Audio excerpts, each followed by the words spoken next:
പ്രാർത്ഥിച്ചിരുന്നു. കർത്താവിന്റെ കൃപയാൽ ലഭിപ്പാൻ ദൈവം സഹായിച്ചു. വീണ്ടും ഞങ്ങളെ ഓർത്ത് പ്രാർത്ഥിക്കണം, ഇവിടുത്തെ പ്രവർത്തനങ്ങളെ ഓർത്ത് പ്രാർത്ഥിക്കണം. ദൈവം സഹായിക്കട്ടെ. സ്തോത്രം. Price the Lord. പ്രത്യേകാൽ നമ്മുടെ ഇന്നത്തെ ക്ലാസ് ഏറ്റവും അനുഗ്രഹമായി തീരേണ്ടതിനായി നാം എല്ലാവരും പ്രാർത്ഥിച്ചു കൊണ്ടിരിക്കുമ്പോൾ ദൈവാത്മാവ് പ്രേരിപ്പിക്കുന്ന ആരെങ്കിലും ഒരാൾ അൺമ്യൂട്ട് ചെയ്ത് ചുരുക്കമായി ഇന്നത്തെ ക്ലാസിന്റെ അനുഗ്രഹത്തിനായി പ്രാർത്ഥിച്ചാൽ. കരുണാസമ്പന്നനും വിശ്വസനുമായ ഞങ്ങളുടെ നല്ല ദൈവമേ, സ്വർഗീയ പിതാവേ, ഈ ഒരു വെള്ളിയാഴ്ച ദിവസത്തിന്റെ ശാന്തയിൽ ലോകത്തിന്റെ വിവിധ ഭാഗങ്ങളിൽ നിന്ന് ഈ പ്ലാറ്റ്ഫോമിന്റെ സഹായത്തോടെ അല്പസമയം ദൈവവചനം പഠിക്കുവാൻ തക്കവണ്ണം ഞങ്ങളെയൊക്കെയും ക്ഷേമത്തോടെ കൂട്ടിക്കൊണ്ടുവന്ന് ഞങ്ങളുടെ ആയുസ്സിനെ നീട്ടിത്തന്ന പുതിയൊരു ദിവസവും പുതിയൊരു ജീവിത അനുഭവങ്ങളും ഞങ്ങൾ തന്ന ദൈവത്തിന്റെ വലിയ കൃപയ്ക്കായിട്ട് പിതാവെ നന്ദിയോടെ സ്തോത്രം ചെയ്യുന്നു. കടന്നു വന്ന ഞങ്ങളെല്ലാവരോടും അനുഗ്രഹിക്കണം. ഈ അഗപ്പെ ബൈബിൾ കോളേജിന് നേതൃത്വം കൊടുക്കുന്നവര്, ഇന്ന് ക്ലാസ് എടുക്കുന്ന കർത്താവിന്റെ ദാസൻ, എല്ലാവരെയും കർത്താവിടെ അനുഗ്രഹിക്കണം. കടന്നു വന്നത് ദൈവവചനം കേൾക്കുന്നു. കർത്താവെ, ഞങ്ങളുടെ ജീവിതത്തിന്, ഞങ്ങളുടെ തലമുറകളുടെ ജീവിതത്തിന്, ഞങ്ങളുടെ ദേശത്തിന് അനുഗ്രഹത്തിന് മുഖാന്തരമാക്കി തീർക്കുവാൻ തക്കണം. വചന പഠനത്തിലൂടെ ഞങ്ങളുടെ ജീവിതത്തെ രൂപാന്തരപ്പെടുന്ന, പുതിയ സൃഷ്ടിയാക്കി മാറ്റുന്ന ദൈവകൃപയ്ക്കായിട്ട് നന്ദിയോടെ സ്തോത്രം ചെയ്യുന്നു. ആദ്യ അവസാനം അവിടുത്തെ കൃപ ഞങ്ങളുടെ കൂടെ ഉണ്ടായിരിക്കണം. പഠിക്കുന്ന ആവശ്യ ബുദ്ധിയും പഠിപ്പിക്കാൻ നിന്റെ ദാസന് ദൈവകൃപയും പകരണം. യേശുവിന്റെ വിലയേറിയ നാമത്തിൽ പ്രാർത്ഥിക്കുന്നു. കൃപയുണ്ടായി കേൾക്കുമാറാകണമേ. ആമേൻ. ആമേൻ. ബ്രദർ മാത്യു എവിടെ നിന്നാണ് ജോയിൻ ചെയ്തിരിക്കുന്നത്? ഒന്ന് പരിചയപ്പെടുത്താമോ? തിരുവല്ല, പായിപ്പാട്. ഓക്കെ. ആരായിരുന്നു ഇൻട്രൊഡ്യൂസ് ചെയ്തത് നമ്മുടെ ബൈബിൾ കോളേജിനെ? അത് എനിക്ക് അങ്ങനെ അറിഞ്ഞൂടാ. ലിങ്ക് കിട്ടി, ഞങ്ങൾ ജോയിൻ ചെയ്തു. Princy. Okay okay okay. Just അറിയാൻ വേണ്ടി. Thank you. ദൈവം സഹായിക്കട്ടെ. നിങ്ങളെ ഒന്നും ഈ വീഡിയോ ഓൺ ആക്കാത്തത് കൊണ്ട് അധികം പേരെ പരിചയമില്ല. ദൈവം എല്ലാവരെയും സഹായിക്കട്ടെ. Price the Lord. പല സാഹചര്യത്തിൽ നിന്ന് സ്തോത്രം ജോയിൻ ചെയ്യുന്നതെന്ന് നമുക്കറിയാം. അതുകൊണ്ടാണ് ഞങ്ങൾ ഒരു നിബന്ധന വെക്കാത്തത്. എന്നാലും കഴിവുള്ളവരൊക്കെ ഇത് തുറക്കുന്നതും ഇപ്പൊ നമ്മൾ വീഡിയോ ഓൺ ആക്കുന്നവരെ എല്ലാം നമുക്ക് നല്ല പരിചയമാണ്. എന്നാൽ മറ്റുള്ളവരെ നമ്മൾ അത്ര നിർബന്ധിക്കത്തുമില്ല. നിങ്ങളുടെ സാഹചര്യം ഏത് സാഹചര്യത്തിലാണ് ജോയിൻ ചെയ്യുന്നതെന്ന് നമുക്കറിയില്ലല്ലോ. എങ്കിലും നിങ്ങൾ കാണിക്കുന്ന അറ്റ്ലീസ്റ്റ് ദൈവം എല്ലാവരെയും സഹായിക്കട്ടെ. തുടർന്നുള്ള ക്ലാസ് എടുക്കുവാൻ വളരെ സ്നേഹത്തോടെ ആദരവോടെ ക്ഷണിക്കുന്നു. Pastor Shajan Parakkadavil, please. ദൈവനാമത്തിന് മഹത്വം ഉണ്ടാകട്ടെ. സന്തോഷമുള്ളവര് ഒന്ന് കർത്താവിനെ സ്തുതിക്കാമോ? ഒരു ഹല്ലേലൂയ പറയാമോ?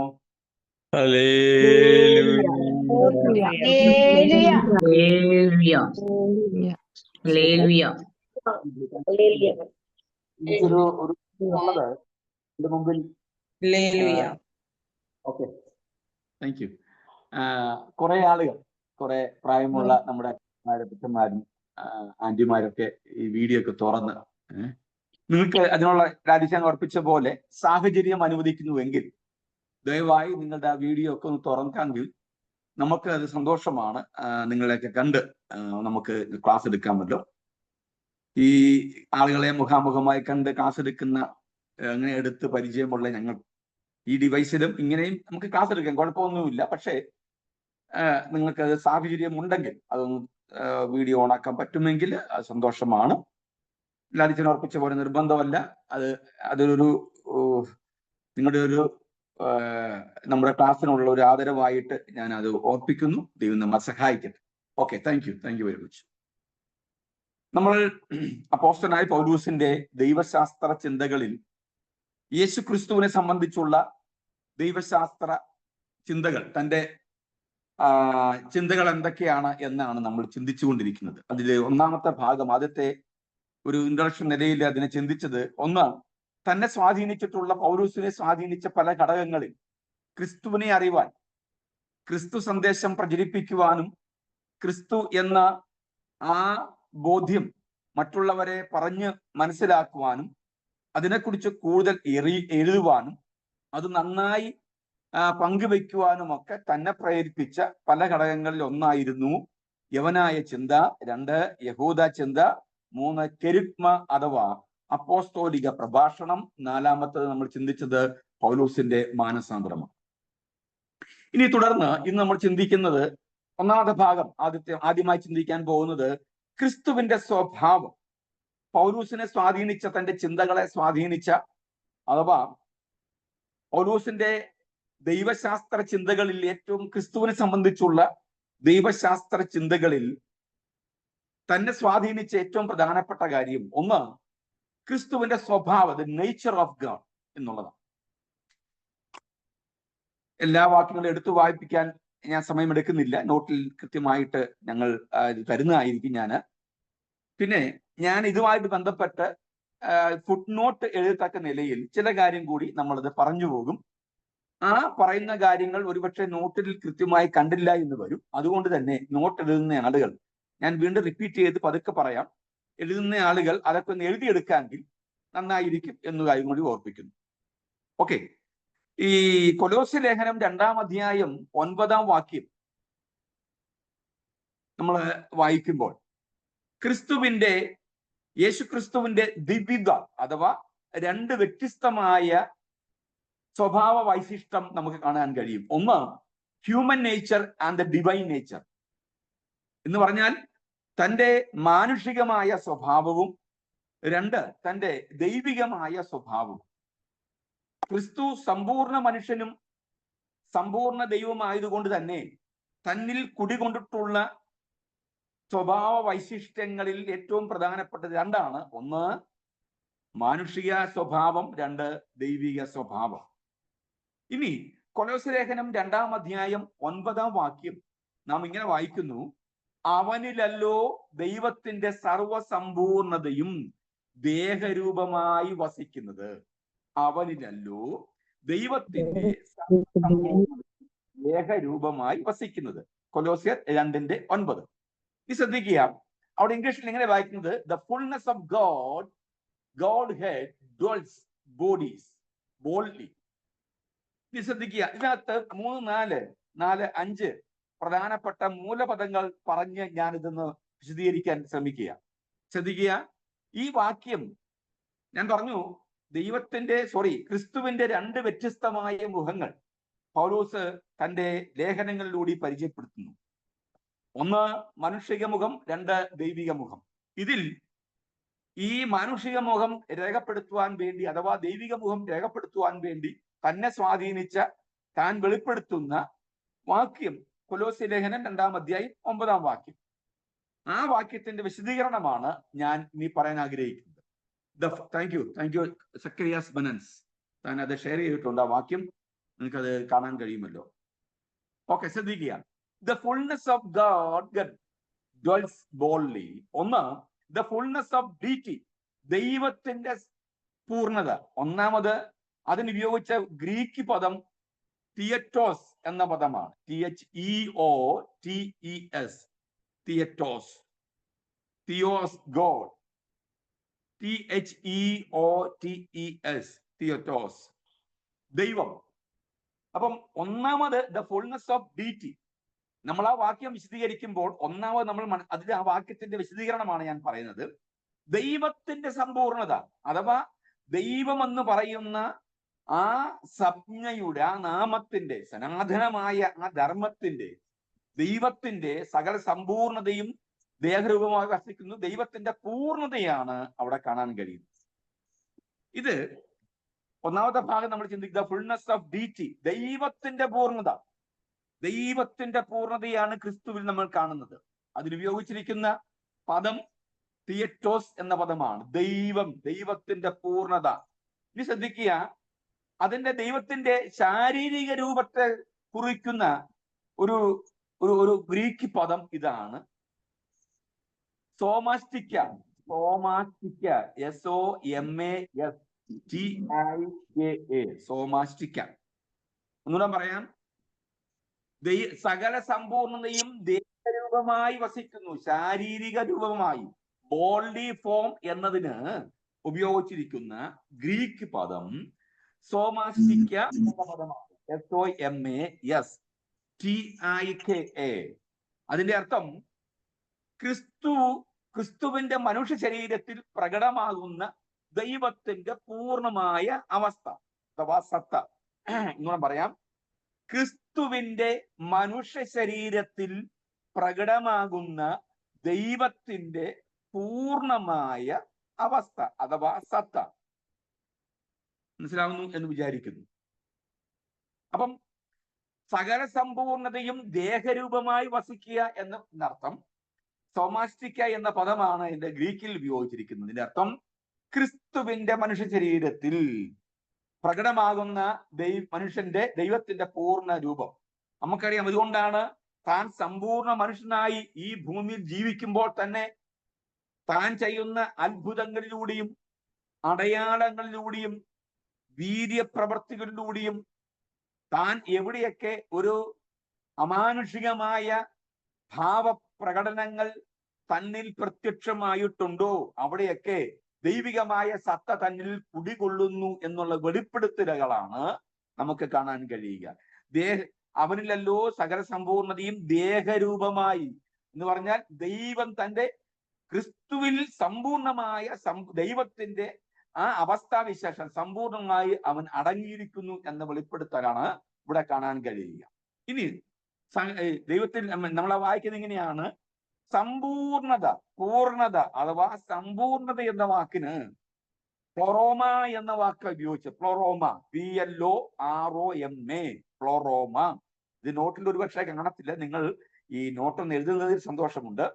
പ്ലൊറോമ, അതിന്റെ അർത്ഥം ഒന്നിനും കുറവില്ലാത്ത സമഗ്രമായ പൂർണതയോടുകൂടി ഒരംശം പോലും ഒഴിവാക്കപ്പെടാതെ സമഗ്രമായ സമ്പൂർണമായി ദൈവത്തിന്റെ സ്വഭാവം ക്രിസ്തുവിൽ സന്നിവേശിപ്പിച്ചിരിക്കുന്നു അഥവാ അടങ്ങിയിരിക്കുന്നു എന്ന വെളിപ്പെടുത്തലാണ് നമുക്കത് കാണാൻ കഴിയുക. ഇനി ഒന്നുകൂടി ഞാൻ പറയാം. പൂർണത അഥവാ സമ്പൂർണത എന്ന വാക്കിന് പ്ലൊറോമ, PLOROMA, അതിന്റെ അർത്ഥം തന്റെ ശാരീരിക രൂപത്തിൽ സമഗ്രമായി, തന്റെ ശരീരത്തിൽ സമഗ്രമായി ഒന്നിനും കുറവില്ലാതെ ഒരു ഭാഗം പോലും അവശേഷിപ്പിക്കാതെ ദൈവത്തിന്റെ സ്വരൂപം, ദൈവം എന്ന് പറയുന്ന ആ സംജ്ഞ, ദൈവത്തിന്റെ ആ പൂർണ്ണകായ അവസ്ഥ ക്രിസ്തുവിൽ നമുക്ക് ദർശിക്കാൻ കഴിയും. ഇനി വസിക്കുക എന്ന വാക്ക്, വസിക്കുക കാറ്റോയിക്കൈ എന്ന വാക്കാണ് ഉപയോഗിച്ചിരിക്കുന്നത്. കാറ്റോയിക്കൈ, സ്ഥിരവാസം ചെയ്യുക.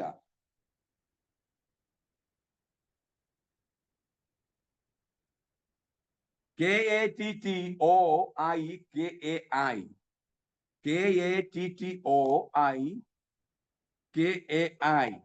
എന്ന് പറഞ്ഞാൽ സ്ഥിരമായി വസിക്കുന്ന ദൈവ സാന്നിധ്യം. നമുക്കറിയാം, ക്രിസ്തു സമ്പൂർണ്ണ മനുഷ്യനാണ്.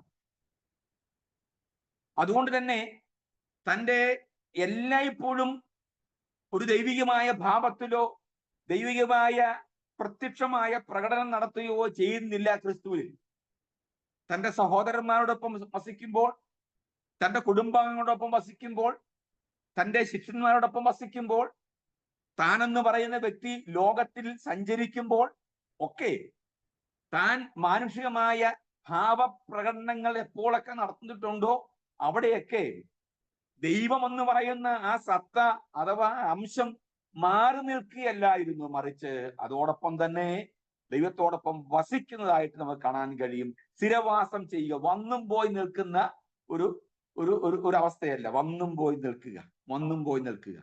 ഒരു പക്ഷെ നിങ്ങളൊക്കെ കണ്ടു കാണും, നമ്മുടെ നാട്ടിലൊക്കെ പല തീർത്ഥാടന കേന്ദ്രങ്ങളിലും പല ക്ഷേത്രങ്ങളിലും ഒക്കെ സപ്താഹം പോലുള്ള വലിയ വലിയ കാര്യപരിപാടികൾ നടത്തുന്ന കലശം, ഇത്ര കലശം അല്ലെങ്കിൽ 1000 കലശത്തിന്റെ സപ്താഹം, ആരതി എന്നൊക്കെ പറഞ്ഞ് ഭയങ്കര ബോർഡുകൾ നമുക്ക് കാണാൻ കഴിയും. അപ്പം ഒരു അവതാരത്തിന്, ആ അവതാരത്തിന് ആവശ്യമായ അല്ലെങ്കിൽ അത് പ്രതീക്ഷിക്കുന്ന ആവശ്യപ്പെടുന്ന നിവേദ്യങ്ങൾ, കാഴ്ചകൾ അല്ലെങ്കിൽ അർപ്പണങ്ങൾ, തർപ്പണങ്ങൾ അത് ആവശ്യപ്പെടുന്നത് ലഭ്യമല്ലാതെ വരുമ്പോൾ അത് അവിടെ നിന്നും ആ പ്രതിഷ്ഠ അവിടെ നിന്നും അതിന് ശക്തി അവിടെ നിന്നും മാറിയിട്ട് കേവലം ഒരു പ്രതിമയായി മാത്രം അവശേഷിക്കുകയും പിന്നീട് പ്രശ്നം വെച്ച് അല്ലെങ്കിൽ ദേവപ്രശ്നം വെച്ച് അവരുടെ രീതിയിൽ അതിനെ വീണ്ടും അതിലേക്ക് പ്രവേശിപ്പിക്കുന്നതായിട്ട് കാണാൻ കഴിയും. ഇനി മറ്റൊരു കാര്യം, നമ്മുടെ നാട്ടിലൊക്കെ പലയിടങ്ങളിലും ഈ കാണിക്ക മണ്ഡപങ്ങളിൽ ദേവപ്രതിഷ്ഠകൾ കാണാൻ കഴിയുമല്ലോ. സാധാരണ ഒരു വിഗ്രഹം മാന്നാറിലോ അല്ലെങ്കിൽ ഓട്ട് കൊണ്ടുണ്ടാക്കിയ മാന്നാറിലോ മറ്റെവിടെയെങ്കിലും ഒക്കെ ഒരു പൂർണ്ണകായ പ്രതിമ ഉണ്ടാക്കിയ ശേഷം അവിടെ കൊണ്ട് സ്ഥാപിച്ചിട്ട് അതിലേക്ക് ശക്തി ആവാഹിക്കുന്നു എന്ന് നമുക്കറിയാം. ഒരുപക്ഷെ നിങ്ങൾക്കത് കേട്ടിട്ട് കാണും, കണ്ണു കാണും. ഞാൻ പറഞ്ഞു എന്ന ആശയം മനസ്സിലാവുന്നുണ്ടോ? അപ്പം ഒരു ഒരു ഒരു ബ്രാക്കറ്റ് കാലയളവ്, ഒരു കാലഘട്ടത്തിൽ മാത്രം ശക്തി സജീവമാകുകയും ആ ശക്തി ആവശ്യപ്പെടുന്ന എല്ലാ സാഹചര്യങ്ങളും അനുകൂലമായ ഒരു സാഹചര്യം അവിടെ സ്ഥിരവാസത്തിന് അനുകൂലമല്ലാത്തൊരു സാഹചര്യം സംജാതമാകുമ്പോൾ അവിടെ നിന്നും ഇറങ്ങി മറ്റൊരു സ്ഥലത്തേക്ക് യാത്ര പുറപ്പെടുകയും ചെയ്യുന്ന തരത്തിലുള്ള അവതാരങ്ങളിലെ ശക്തി വൈഭവം പോലെ ആയിരുന്നില്ല നമുക്ക് ക്രിസ്തുവിൽ വസിച്ച ദൈവത്തിന്റെ ആ അംശം, ദൈവത്തിന്റെ സത്ത, അല്ലെങ്കിൽ ദൈവം എന്ന് പറയുന്ന ആ അവസ്ഥാവിശേഷം ക്രിസ്തുവിൽ സമ്പൂർണമായി നിന്നിരുന്നത് സ്ഥിരമായിട്ടായിരുന്നു. ഞാൻ പറഞ്ഞ ആശയം മനസ്സിലാവുന്നു വിചാരിക്കും. അപ്പോൾ വന്നും പോയി നിൽക്കുകയല്ല, സ്ഥിരമായിട്ടുണ്ടായിരുന്നു എന്ന് നമുക്ക് കാണാൻ കഴിയും. ഇനി അവസാനത്തത് സോമാസ്റ്റിക്ക എന്ന് പറഞ്ഞാൽ, സോമാസ്റ്റിക്ക എന്ന വാക്ക് ഞാൻ ഈ വിവരിച്ചത് കൊലോസ്യ ലേഖനം 2-ാം അധ്യായത്തിന്റെ 9-ാം വാക്യം കേട്ടോ. സോമാസ്റ്റിക്ക അത് നമ്മൾ ആദ്യം ചിന്തിക്കുകയുണ്ടായത്. സോമാസ്റ്റിക്ക എന്ന് പറഞ്ഞാൽ അതിന്റെ അർത്ഥം ഒരു ശരീരത്തിൽ ദൈവിക സത്യ മനുഷ്യരൂപത്തിൽ ഉണ്ട് എന്ന പഠിപ്പിക്കൽ, അഥവാ എന്ന അവസ്ഥ. ദൈവത്തിന്റെ ആ സത്ത മനുഷ്യരൂപത്തിൽ വസിക്കാൻ കഴിയുന്നതാണ് എന്ന് പഠിപ്പിക്കുന്ന, അല്ലെങ്കിൽ അങ്ങനെയുള്ള അവസ്ഥ. നമുക്കറിയാം ദൈവത്തിന്റെ കാര്യപരിപാടി എന്ന് പറഞ്ഞാൽ, ഒന്നുകൂടി ഞാൻ പറയുന്നു, ദൈവം വെളിപ്പെടുമ്പോഴൊക്കെ വെളിപ്പെടുന്ന പ്രതലത്തിനൊന്നും സംഭവിക്കാതെ പിന്നെ ആ വെളിപ്പെടുന്ന ഒരു ദൈവമാണ് നമ്മുടെ ദൈവം. അല്ല എങ്കിൽ നമുക്കറിയാമല്ലോ, മോശയ്ക്ക് ദൈവം വെളിപ്പെടുമ്പോൾ മുൾപ്പടർപ്പിൽ ദൈവം വെളിപ്പെടുന്നു.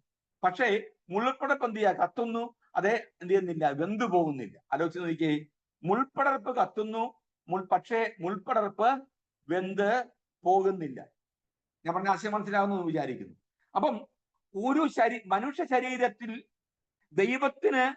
ദൈവമെന്ന് പറയുന്ന, അതേസമയം തന്നെ മോശയോട് പറയുന്നുണ്ട്, ഞാൻ നിൽക്കുന്ന സ്ഥലം വിശുദ്ധമാകയാൽ നീ നിന്റെ കാലിൽ നിന്ന് എന്ത് ചെയ്യുക?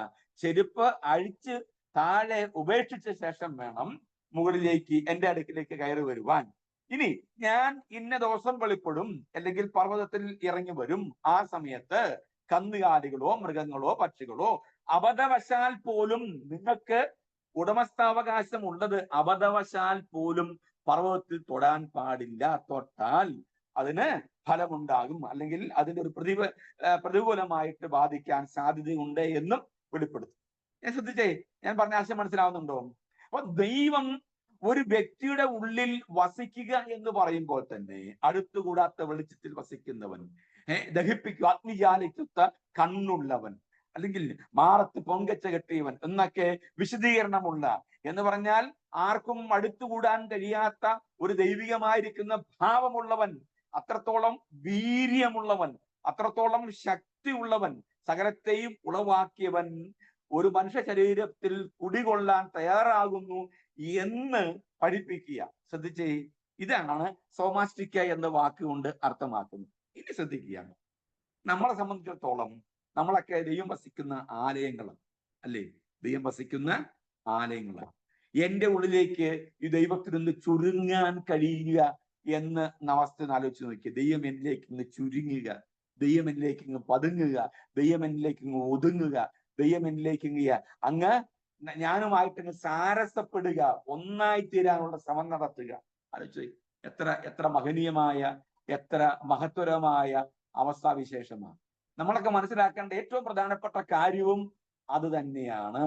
ഇന്ന് ഈ രാത്രിയിൽ നമ്മൾ ചിന്തിക്കുന്ന ആ വാക്യത്തിന്റെ 4 പ്രധാനപ്പെട്ട വാക്കുകൾ ചിന്തിക്കുമ്പോൾ, ദൈവം എന്ന് പറയുന്ന ആ സത്ത ഒരുവനിൽ വസിക്കുന്നത് എപ്രകാരമാണ് എന്ന് നമുക്കിവിടെ കാണാൻ കഴിയും. ഇനി ശ്രദ്ധിക്കുക. ഇനി അടുത്തത് ഈ മാനുഷികമായ സ്വഭാവം, ഹ്യൂമാനിറ്റി, അതാണ് നമ്മൾ ചിന്തിക്കുന്നത്. ദൈവത്തിന്റെ, ക്രിസ്തുവിന്റെ സ്വഭാവ വൈശിഷ്ട്യങ്ങളിൽ 2 പ്രധാനപ്പെട്ട അവസ്ഥ, ഒന്ന് ദൈവികം, ഒന്ന് മാനുഷികം. അതിൽ ഈ മാനുഷിക സ്വഭാവത്തെ വെളിപ്പെടുത്താൻ പൗലോസ് ചൂണ്ടിക്കാണിക്കുന്ന 2 വസ്തുതകളുണ്ട്. ഒന്ന് ക്രിസ്തുവിന്റെ ജഡാവതാരം, അഥവാ ഇൻകാർണേഷൻ ഓഫ് ക്രൈസ്റ്റ്. രണ്ട്, തൻ്റെ ചരിത്രപരമായ ചാരിത്രികത അഥവാ ഹിസ്റ്റോറിസിറ്റി എന്ന് പറയുന്ന അവസ്ഥാവിശേഷം, ചരിത്രപരമായി ക്രിസ്തു ആരായിരുന്നു എന്നും തൻ്റെ ജഡാവതാര പ്രകാരം താൻ ആരായിരുന്നു എന്നും വെളിപ്പെടുത്തുന്നതായിട്ട് നമുക്ക് കാണാൻ കഴിയും.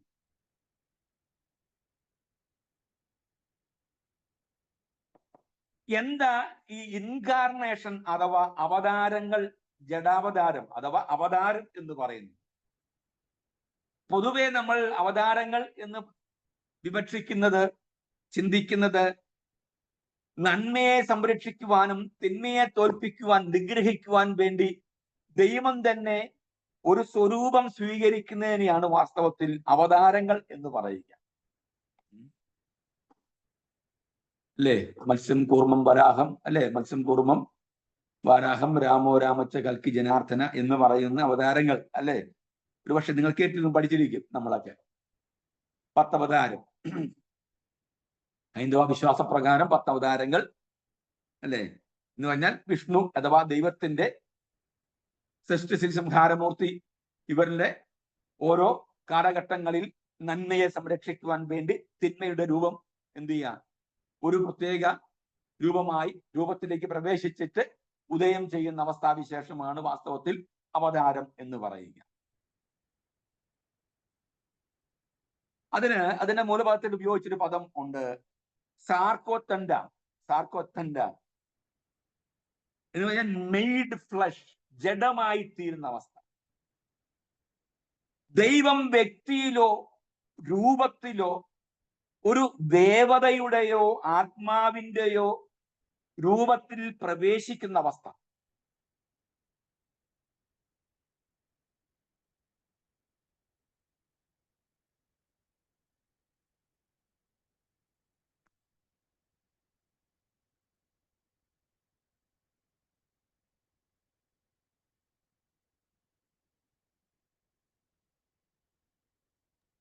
ആരോ സ്ക്രീൻ ഷെയർ ചെയ്തിട്ടുണ്ടെന്ന് മാറ്റിയേക്കണേ.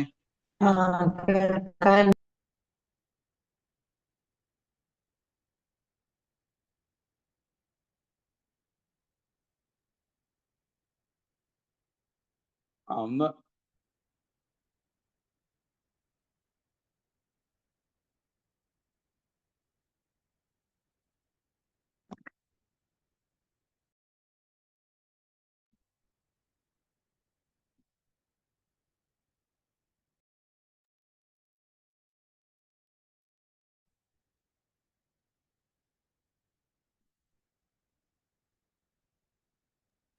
ശ്രദ്ധിച്ച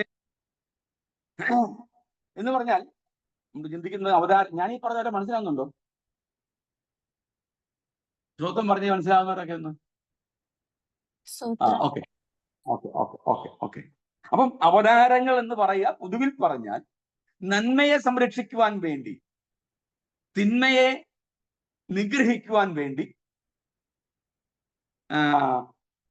ദൈവം തന്നെ ഒരു വ്യക്തിയിലോ ഒരു അവസ്ഥയിലോ രൂപത്തിലോ പ്രവേശിക്കുന്നതിനെയാണ് വാസ്തവത്തിൽ ഇൻകാർണേഷൻ അഥവാ അവതാരങ്ങൾ എന്ന് പറയുക. ഇനി ശ്രദ്ധിക്കുക, പൗലൂസ് തന്റെ ലേഖനങ്ങളിൽ ക്രിസ്തുവിന്റെ കന്യകാജനനത്തെ സംബന്ധിച്ച്, virgin birth of Jesus Christ, ഒരു സൂചനയും താൻ നൽകുന്നില്ല എങ്കിലും തന്റെ റോമാലേഖനം 1-ാം അധ്യായം 5-ാം വാക്യത്തിൽ തന്റെ ജഡാവതാരം സംബന്ധിച്ചുള്ള വിശദീകരണമുണ്ട്. റോമർ 1:5. ജഡം സംബന്ധിച്ച് ദാവീദിന്റെ സന്തതിയിൽ നിന്ന് ജനിക്കുകയും തുടങ്ങി ആ വാക്യം. അപ്പം ക്രിസ്തുവിന്റെ ജഡാവതാരത്തെ കുറിച്ച് തനിക്ക് അജ്ഞതയില്ല, മറിച്ച് അവയെക്കുറിച്ചുള്ള കൃത്യമായ അടയാളപ്പെടുത്തൽ, ബോധ്യമാണ് താൻ ഈ ലേഖനത്തിൽ എല്ലാം എഴുതിയിരിക്കുന്നത്.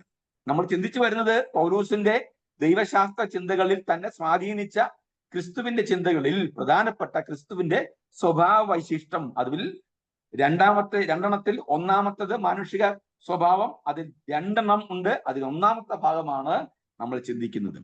ഇനി ജഡം എന്ന വാക്കിന് സാർസ്, SARX, സാർസ് എന്ന വാക്കാണ് ഉപയോഗിച്ചിരിക്കുന്നത്. എന്ന് പറഞ്ഞാൽ സമ്പൂർണ്ണ മനുഷ്യത്വത്തെയാണ് അത് വെളിപ്പെടുത്തുന്നത്. ജഡം സമ്പൂർണ്ണ മനുഷ്യത്വത്തെ. അപ്പം ദൈവം സമ്പൂർണ്ണ മനുഷ്യനായി തീർന്നു. എന്തിനു വേണ്ടി? മുമ്പ് ഞാൻ പറഞ്ഞ പോലെ ഒരു ഒരു തത്വം സ്ഥാപിക്കുവാൻ, ഒരു നന്മ സ്ഥാപിക്കുവാൻ, ഒരു തിന്മയെ നിഗ്രഹിക്കുവാൻ, ഒരു പ്രത്യേക ഉദ്ദേശത്തോടു കൂടി, ദൈവികമായ കാഴ്ചപ്പാടോടുകൂടി, അഥവാ ദൈവികത, ലളിതമായിട്ട് പറഞ്ഞാൽ ദൈവികത സ്ഥാപിക്കുവാൻ ദൈവം തന്നെ തന്റെ മഹത്വം മാറ്റിവെച്ചിട്ട് മണ്ണിലേക്ക് അവതരിക്കുന്ന അവസ്ഥ. അത് ഞാൻ പറഞ്ഞു, ഒരു വ്യക്തിയിലോ ഒരാശയത്തിലോ ആത്മാവിലോ ദേവതയുടെ രൂപം പ്രാപിക്കുന്നത് പോലെ തന്നെ, ശ്രദ്ധിക്കുക, ദൈവം തന്റെ ആ ദൈവത്വത്തിന്റെ മഹത്വം മാറ്റിവെച്ചിട്ട് മണ്ണിൽ മകനായിട്ട് എന്ത് ചെയ്യും? ഒരു ദൈവത്തിന്റെ പുത്രനായി ക്രിസ്തുവിൽ സകല സമ്പൂർണതയും ദേഹരൂപമായി വസിച്ച് താൻ ഇവിടെ അവതാരമെടുക്കുന്നതായിട്ട് കാണാൻ കഴിയും. ഇനി ഞാൻ പറഞ്ഞ പദം ജഡം എന്ന വാക്ക്, സാർസ് എന്ന പദം ക്രിസ്തുവിന്റെ സമ്പൂർണ്ണ മനുഷ്യത്വത്തെയാണ് കാണിക്കുന്നത്. ഇനി മറ്റൊരു പ്രധാനപ്പെട്ട കാര്യം, താൻ യഹൂദ കുടുംബത്തിൽ പിറന്നു എന്നുള്ളതാണ്. വളരെ പ്രധാനപ്പെട്ട ഒരു കാര്യമാണ് യഹൂദ കുടുംബത്തിൽ പിറന്നു എന്നുള്ളത്. ഗലാത്യ ലേഖനം 4-ാം അധ്യായം 4-ാം വാക്യം, ആ വാക്യം വായിക്കുമ്പോൾ നമ്മളവിടെ കാണുന്നത്, സ്ത്രീയിൽ നിന്ന് ജനിച്ചവനായി ദൈവം തന്റെ പുത്രനെ സ്ത്രീയിൽ നിന്ന് ജനിച്ചവനായി ലോകത്തിലേക്ക് അയച്ചു എന്ന് നമുക്കവിടെ കാണാൻ കഴിയും. ഇങ്ങനെ ഒരുപാട് തന്റെ ലേഖനങ്ങളിൽ ഒളിഞ്ഞും തെളിഞ്ഞുമൊക്കെ ക്രിസ്തുവിന്റെ ജഡാവതാരം സംബന്ധിച്ച്, മനുഷ്യ ജന്മത്തെ താൻ ജന്മമെടുക്കുന്നതിനെ സംബന്ധിച്ച്, താൻ ദൈവമായിരിക്കുമ്പോൾ തന്നെ ഒരു നന്മ സ്ഥാപിക്കുവാൻ, തിന്മയെ നിഗ്രഹിക്കുവാൻ, ഒന്നുകൂടി പറഞ്ഞാൽ മനുഷ്യനെ സമ്പൂർണമായ രക്ഷയ്ക്ക് കാരണമായി തീരാൻ വേണ്ടി അവതരിച്ചു എന്നതിന്റെ വെളിപ്പെടുത്തലുകൾ നമുക്കിവിടെ കാണാൻ കഴിയും. ഇനി അടുത്ത പ്രധാനപ്പെട്ട ഭാഗമാണ് ക്രിസ്തുവിനെ സംബന്ധിച്ച് തനിക്ക് ഉണ്ടായ വെളിപ്പാടിൽ താൻ പറയുന്നൊരു കാര്യം ഈ ഹിസ്റ്റോറിസിറ്റിയാണ്. അഥവാ ചരിത്രപരമായി തന്നെ എങ്ങനെയാണ്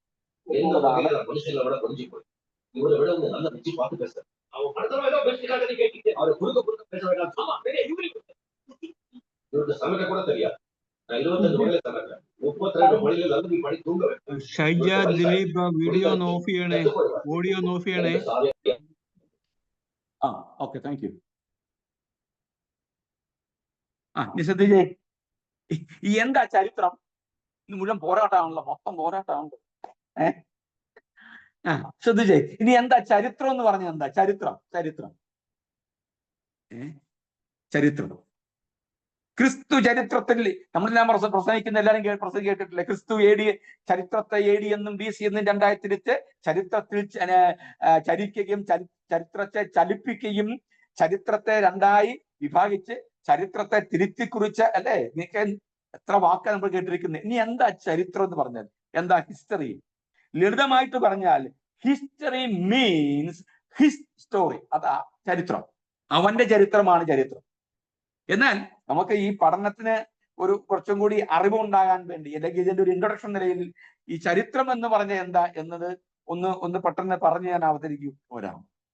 ചരിത്രം എന്തെന്ന് കഴിഞ്ഞകാല മനുഷ്യ സംഭവങ്ങളും അതുപോലെ തന്നെ മനുഷ്യന്റെ സംഭാവനകളെ കുറിച്ചുള്ള ചിട്ടയായ പഠനമാണ് ചരിത്രം. അത് രേഖകളായും പുരാവസ്തുവായും വാമൊഴിയായി പാരമ്പര്യങ്ങളായുള്ളത് വരമൊഴിയായി രേഖപ്പെടുത്തിയിരിക്കുന്നതാണ് വാസ്തവത്തിൽ ചരിത്രം. ഇന്നലകളിൽ സംഭവിച്ചത് നാളേക്ക് വേണ്ടി ഇന്നുകളിൽ രേഖപ്പെടുത്തുന്നതിനെയാണ് വാസ്തവത്തിൽ ചരിത്രം എന്ന് പറയുക. The things which is happened yesterday recorded today for tomorrow. നാളേക്ക് വേണ്ടി ഇന്നലകളിൽ സംഭവിച്ചത് രേഖപ്പെടുത്തുകയാണ്. മനസ്സിലായോ? കഴിഞ്ഞ കാലങ്ങളിൽ സംഭവിച്ച മനുഷ്യ സംഭവങ്ങൾ, സംഭാവനകൾ, അവയെക്കുറിച്ചുള്ള ചിട്ടയായ പഠനമാണ് വാസ്തവത്തിൽ ചരിത്രം. എന്തിന്റെയൊക്കെ അടിസ്ഥാനത്തിൽ? ആധികാരിക രേഖകൾ, പുരാവസ്തുക്കൾ, പാരമ്പര്യങ്ങൾ, വാമൊഴിയായി പറഞ്ഞു വന്നിട്ടുള്ള കാര്യങ്ങൾ, മറ്റ് ഇതര സാഹചര്യങ്ങൾ, തെളിവുകൾ, ഇവിടെയൊക്കെ അടിസ്ഥാനത്തിൽ ആധികാരികമായി രേഖപ്പെടുത്തിയിരിക്കുന്നവയെ ചിട്ടയായി പഠിക്കുന്നതിനെയാണ് ചരിത്ര പഠനമെന്നോ ചരിത്രമെന്നോ നമുക്ക് പറയാൻ കഴിയുക. ഒരു ചരിത്രം പഠിക്കുമ്പോൾ വാസ്തവത്തിൽ 4 പ്രധാനപ്പെട്ട കാര്യങ്ങളാണ് ഒരു ചരിത്ര പഠനത്തിൽ ഉണ്ടാകേണ്ടത്. ഈ സാമൂഹ്യ ശാസ്ത്രമല്ല ഞാൻ പഠിപ്പിക്കുന്ന എനിക്കറിയാം. എങ്കിൽ പോലും നമ്മൾ ഈ ക്രിസ്തുവിന്റെ ചരിത്രപരമായി ക്രിസ്തുവിന്റെ ഈ പൗലൂസിന്റെ ചിന്തകളെ പഠിക്കുമ്പോൾ ക്രിസ്തു തന്റെ ചരിത്രത്തെ കുറിച്ചുള്ള തന്റെ രേഖകളെ കുറിച്ച് നമ്മൾ ചിന്തിക്കുമ്പോൾ ഇതൊന്ന് മനസ്സിലാക്കുന്നത് നന്നായിരിക്കും. ഒന്ന്, ഈ ചരിത്രത്തെ ആധികാരികമായി നമ്മൾ പഠിക്കുമ്പോൾ അതിന്റെ വിശ്വാസ്യതയെ സംബന്ധിച്ച് 4 പ്രധാനപ്പെട്ട കാര്യമാണ്. ഒന്ന്, സ്റ്റഡി ഓഫ് ദി പാസ്റ്റ്, ഭൂതകാലങ്ങളെ കുറിച്ചുള്ള പഠനം. പൂർവകാലങ്ങളെ കുറിച്ചുള്ള പഠനം, അതാണ് ചരിത്രത്തെ നമ്മൾ പഠിക്കുവാൻ ശ്രമിക്കുമ്പോൾ അറിയേണ്ട പ്രധാനപ്പെട്ട ഒരു പഠനം, പൂർവകാലങ്ങളെ കുറിച്ചുള്ള പഠനം. 2,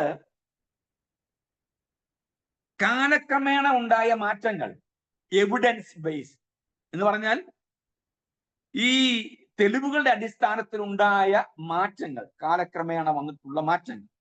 ചരിത്രങ്ങൾ മാറ്റപ്പെടാം അല്ലെങ്കിൽ തിരുത്തി എഴുതപ്പെടാം എന്ന് പറഞ്ഞാൽ ഇന്നലകളിൽ സംഭവിച്ച കാര്യങ്ങൾ നാളേക്ക് വേണ്ടി ഇന്നുകളിൽ ഓർമ്മകളിൽ നിന്നോ വായ്മൊഴികളായിട്ടോ പാരമ്പര്യങ്ങളായിട്ടോ ആധികാരിക രേഖകളായിട്ടോ പുരാവസ്തുക്കളായിട്ടോ ഖനനം ചെയ്തെടുത്തിട്ടുള്ള മറ്റിതര തെളിവുകളുടെ ഒക്കെ അടിസ്ഥാനത്തിൽ രേഖപ്പെടുത്തുന്നത് ഖണ്ഡിക്കപ്പെടാം. ശ്രദ്ധിക്കുക. ഇനി 3-ാമത്തെ കാര്യം, വ്യാഖ്യാനങ്ങളും വിശദീകരണങ്ങളും, ലഭ്യമായ തെളിവുകളും പഠനങ്ങളുടെയും വ്യാഖ്യാനങ്ങൾ, അതിന്റെ വിശദീകരണങ്ങൾ, അതിന്റെ അടിസ്ഥാനത്തിലാണ് ഒരു ചരിത്രമാണെന്ന് സ്ഥാപിക്കപ്പെടുക. 3-ാമത്, ഹ്യൂമൻ ഫോക്കസ് അഥവാ മനുഷ്യന്റെ ശ്രദ്ധാപൂർവമായിട്ടുള്ള അന്വേഷണം. ഈ 4 പ്രധാനപ്പെട്ട ഘടകങ്ങളാണ് ഒരു ചരിത്രത്തെ നമ്മൾ അപഗ്രഥിക്കുമ്പോൾ നമ്മൾ കടന്നു പോകുന്ന മേഖലകൾ. ഒന്ന്, സ്റ്റഡി ഓഫ് ദി പാസ്റ്റ്, ഭൂതകാലത്തെ കുറിച്ചുള്ള പഠനം. 2, കാലക്രമേണ വന്നിട്ടുള്ള മാറ്റങ്ങളെ കുറിച്ചുള്ള അന്വേഷണം. 3, വ്യാഖ്യാനങ്ങളും വിശദീകരണങ്ങളും ലഭ്യമായ തെളിവുകളെ കൃത്യമായി അപഗ്രഥിക്കുക, മുടിനാരിഴ കീറി പഠിക്കുക, അല്ലെങ്കിൽ അപഗ്രഥിക്കുക, വ്യാഖ്യാനിക്കുക. ആഖ്യാനമല്ല വ്യാഖ്യാനം, വ്യാഖ്യാനമല്ല ആഖ്യാനം. ഇനി എന്റെ ആഖ്യാനം എന്ന് പറഞ്ഞാൽ എന്താ? ആഖ്യാനം കഥ പറച്ചില്ല കേട്ടോ, അത്രേ ഉള്ളൂ. കഥ പറയുക, പൊട്ടത്താ പഠിക്കുക എന്ന് പറഞ്ഞു കഴിഞ്ഞാൽ അത് വലിയ എവിഡൻസ് ഒന്നും വേണമെന്നില്ല. ഉണ്ടാക്കി നമ്മുടെ മനോമുഖരങ്ങളിൽ ഫാബ്രിക്കേറ്റഡ് ആയിട്ടുള്ള, എന്ന് പറഞ്ഞാൽ ആലങ്കാരികമായി നമുക്കുണ്ടാക്കാൻ കഴിയുന്ന, നമ്മുടെ ഭാവന അനുസരിച്ച് ഉണ്ടാക്കാൻ കഴിയുന്നവയാണ് ആഖ്യാനങ്ങൾ എന്ന് പറയുക. വ്യാഖ്യാനം അങ്ങനെയല്ല. വ്യാഖ്യാനങ്ങളും വിശദീകരണങ്ങളും കൃത്യമായ തെളിവുകളുടെ അടിസ്ഥാനത്തിലുള്ള അപഗ്രഥനമാണ്. മുടിനാരിയുടെ കീറി പരിശോധിക്കുന്നതിനെയാണ് വ്യാഖ്യാനങ്ങൾ എന്ന് പറയുന്നത്. ഇനി അടുത്തത്, ഇതിലേക്കുള്ള മനുഷ്യന്റെ ശ്രദ്ധാപൂർവമായുള്ള അന്വേഷണം, അതാണ് ഈ 4 പ്രധാനപ്പെട്ട കാര്യങ്ങളുടെ അടിസ്ഥാനത്തിലാണ് ഒരു സംഭവം, ഒരു രേഖ ചരിത്രപരമായി ശരിയാണെന്ന് വിശ്വസിക്കാൻ കഴിയുക. അങ്ങനെയാണെങ്കിൽ ഈ പറയപ്പെടുന്ന രേഖ ഞാൻ പറഞ്ഞത് മാത്രമേ ഉള്ളൂ. അങ്ങനെയാണെങ്കിൽ ക്രിസ്തുവിനെ സംബന്ധിച്ച് ക്രിസ്തു ഒരു അവനെക്കുറിച്ചുള്ള ചരിത്രം നമ്മൾ പഠിക്കുമ്പോൾ ഈ പറയപ്പെട്ടതെല്ലാം അതിനപ്പുറമായിട്ട് നമുക്ക് ആധികാരികമായി തന്നെ ചിന്തിക്കാൻ കഴിയും. ഇനി ഒന്ന്, ക്രിസ്തു ഒരു ചരിത്ര പുരുഷനായ യേശുവിനെ കുറിച്ചുള്ള പൗലൂസിന്റെ വ്യക്തിപരമായ ബന്ധം ഇല്ലയോ ഉണ്ടോ ഒന്നുമല്ല, മറിച്ച് താൻ അറിഞ്ഞിട്ടുള്ള, താൻ കേട്ടിട്ടുള്ള, താൻ അനുഭവിച്ചിട്ടുള്ള, തന്റെ ജീവിതത്തെ മനസ്സിലാക്കിയ ക്രിസ്തു എന്നത് കൃത്യമായി ചരിത്രത്തിന്റെ പിൻബലത്തോടു കൂടി ഈ ഭൂമിയിൽ ജീവിച്ചിരുന്ന വ്യക്തിയാണെന്ന് സൂചിപ്പിക്കാൻ ഉള്ള തെളിവുകൾ തന്റെ ലേഖനങ്ങളിലൂടെ താൻ പരിചയപ്പെടുത്തുന്നതായിട്ട് കാണാൻ കഴിയും. അതിനകത്ത് ഒന്നാമതായി പറയുന്നത് മാനുഷികമായ തന്റെ ജീവിതം, ഹ്യൂമൻ ലൈഫ്, ക്രിസ്തുവിന്റെ മാനുഷിക ജീവിതം. റോമാലേഖനം 1-ാം അധ്യായം 5-9 വാക്യങ്ങൾ.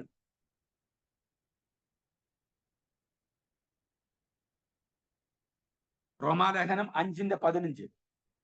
യേശു തികച്ചും മനുഷ്യനാണെന്നാണ് ഒന്നാമത്തെ മനുഷ്യന്റെ തന്റെ ഹ്യൂമൻ ലൈഫിന് ചരിത്ര തെളിവായിട്ട് തനിക്ക് പറയാൻ കഴിയുന്നത് ക്രിസ്തു ഈ ഭൂമിയിൽ ജീവിച്ച ഒരു മനുഷ്യനായി ജീവിച്ച വ്യക്തിയാണ്.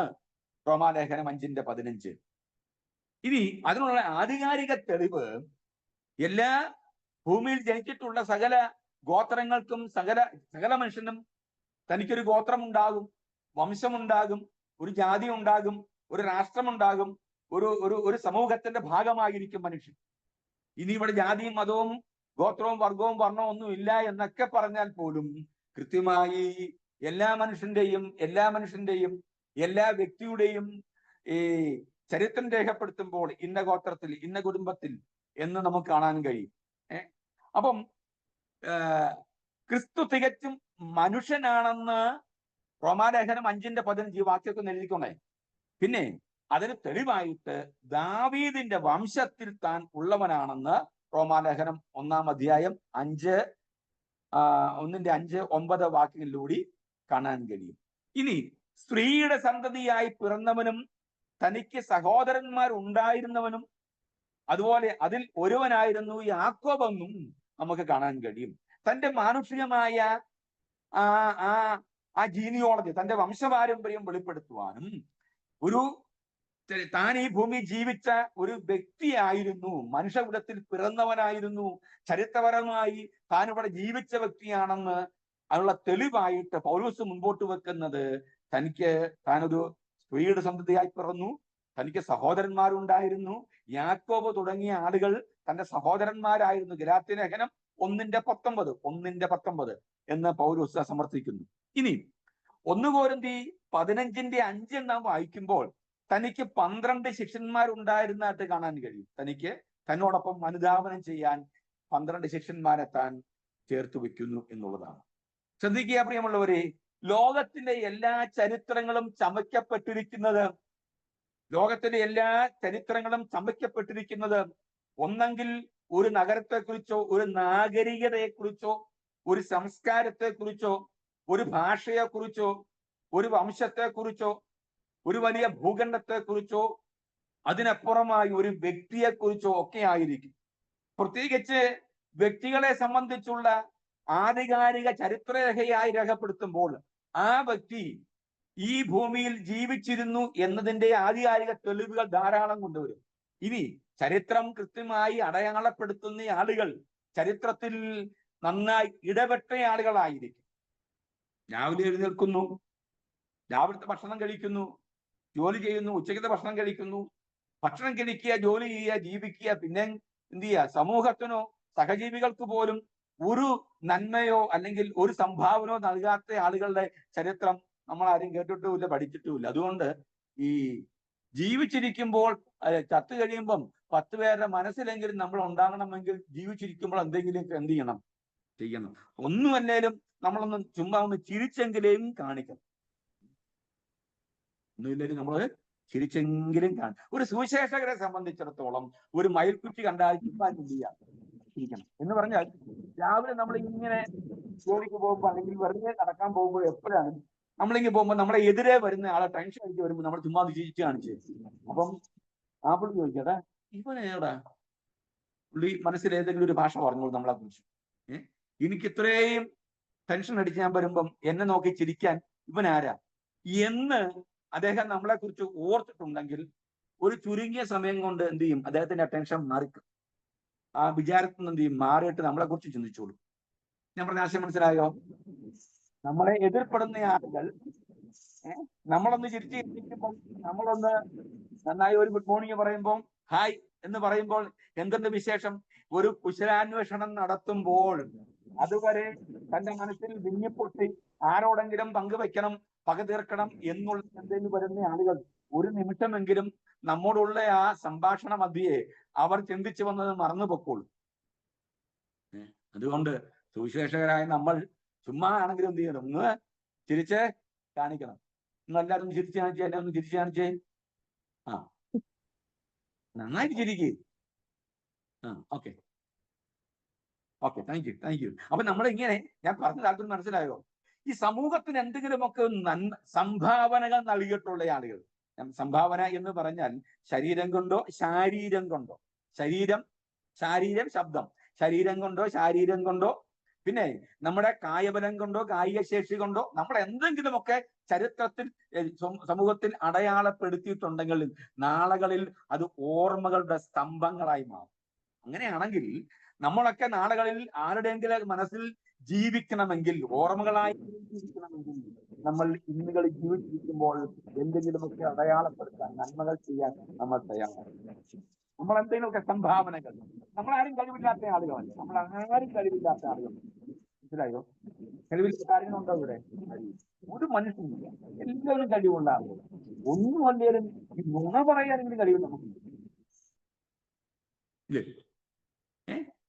ഞാൻ പറയും, നമ്മൾ ഈ ഒന്നും എല്ലാവരും രണ്ട് ഒച്ച വെക്കാനും നമുക്ക് കഴിവുണ്ട്. ചുമ്മാ ഒന്ന് പോകാം. എത്രയോ പേരാണ് ഈ ഒരു ശ്വാസം കൃത്യമായിട്ടൊന്ന് വലിച്ചു വിടാൻ ഭാരപ്പെടുന്നത്. ആലോചിച്ച് നോക്കി. ഞാൻ എൻ്റെ ഒരു അനുഭവം പറഞ്ഞിട്ട് ഇത് പറയാം. നിങ്ങൾ മനസ്സിലാക്കേണ്ട ഒരു കാര്യം, ഒരു നിമിഷം പോലും ഞാൻ വേസ്റ്റ് ആയിട്ട് കളയരുത്. ഒന്ന്. രണ്ടാമത്, നമ്മൾ എപ്പോഴും നമുക്ക് ഒരു നിമിഷം കൊണ്ട് സഹജീവികളോടോ സമൂഹത്തോടോ മറ്റുള്ളവരോടോ ഒക്കെ എന്ത് ചെയ്യണം?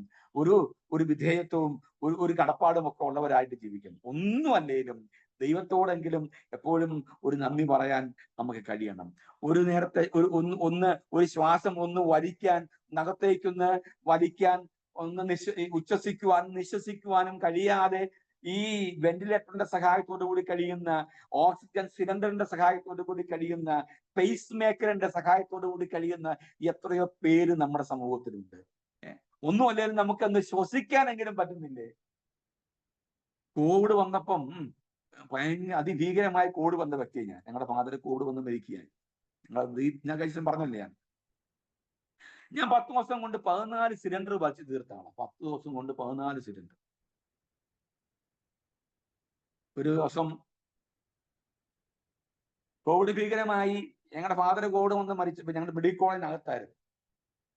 കോവിഡ് വാർഡില്ലായിരുന്നു. അന്നൊന്നും കോവിഡ് വന്നില്ല. ഒരു 6 മാസം കഴിയുമ്പോൾ എൻ്റെ ഭാര്യ ബാങ്കിൽ പോയി എന്ന് പറഞ്ഞ് വെറുതെ ആവശ്യത്തിന് പോയി. ഒരാഴ്ച ബാങ്ക് അടച്ചിട്ടില്ലായിരുന്നു. പെട്ടെന്ന് തന്നെ തുറന്നാ ചെന്നത്. പുള്ളിക്കാരത്തി ബാങ്കിൽ നിന്ന് ലോണും കിട്ടിയില്ല, കാശും കിട്ടിയില്ല, ഒന്നും കിട്ടില്ല. ATM പോലും കയറേണ്ടി വന്നില്ല. തിരിച്ചു ഒരു കെട്ട് അസുഖമായിട്ട് കോവിഡുമായിട്ട് വീട്ടിൽ വന്നു. ഞങ്ങൾക്കെല്ലാം കോവിഡ് അടിച്ചു. അങ്ങനെ കോവിഡ് വന്ന് ഞാൻ അടുത്തുള്ള ഹോസ്പിറ്റലിൽ പോയി. പാമ്പാടിയുള്ള ഹോസ്പിറ്റലിൽ ചെന്ന് അവർ പറഞ്ഞ് ക്വാറന്റൈൻ ഉള്ള സ്ഥലത്തേക്ക് പൊക്കോ. ഞാൻ പറഞ്ഞില്ല, വീട്ടിൽ പോകുന്ന പറഞ്ഞ് വീട്ടിൽ വന്ന് ഒരു 3 മണിയായപ്പം വീട്ടിൽ വന്ന് ഒന്ന് കുളിക്കാൻ, ഭക്ഷണം കഴിക്കാതെ കുളിക്കാൻ വേണ്ടി കയറി കുളി കഴിഞ്ഞ് തോർത്താൻ എനിക്ക് പറ്റുന്നില്ല. അന്നേരം ശ്വാസം മുട്ടൽ തുടങ്ങിയതാണ്.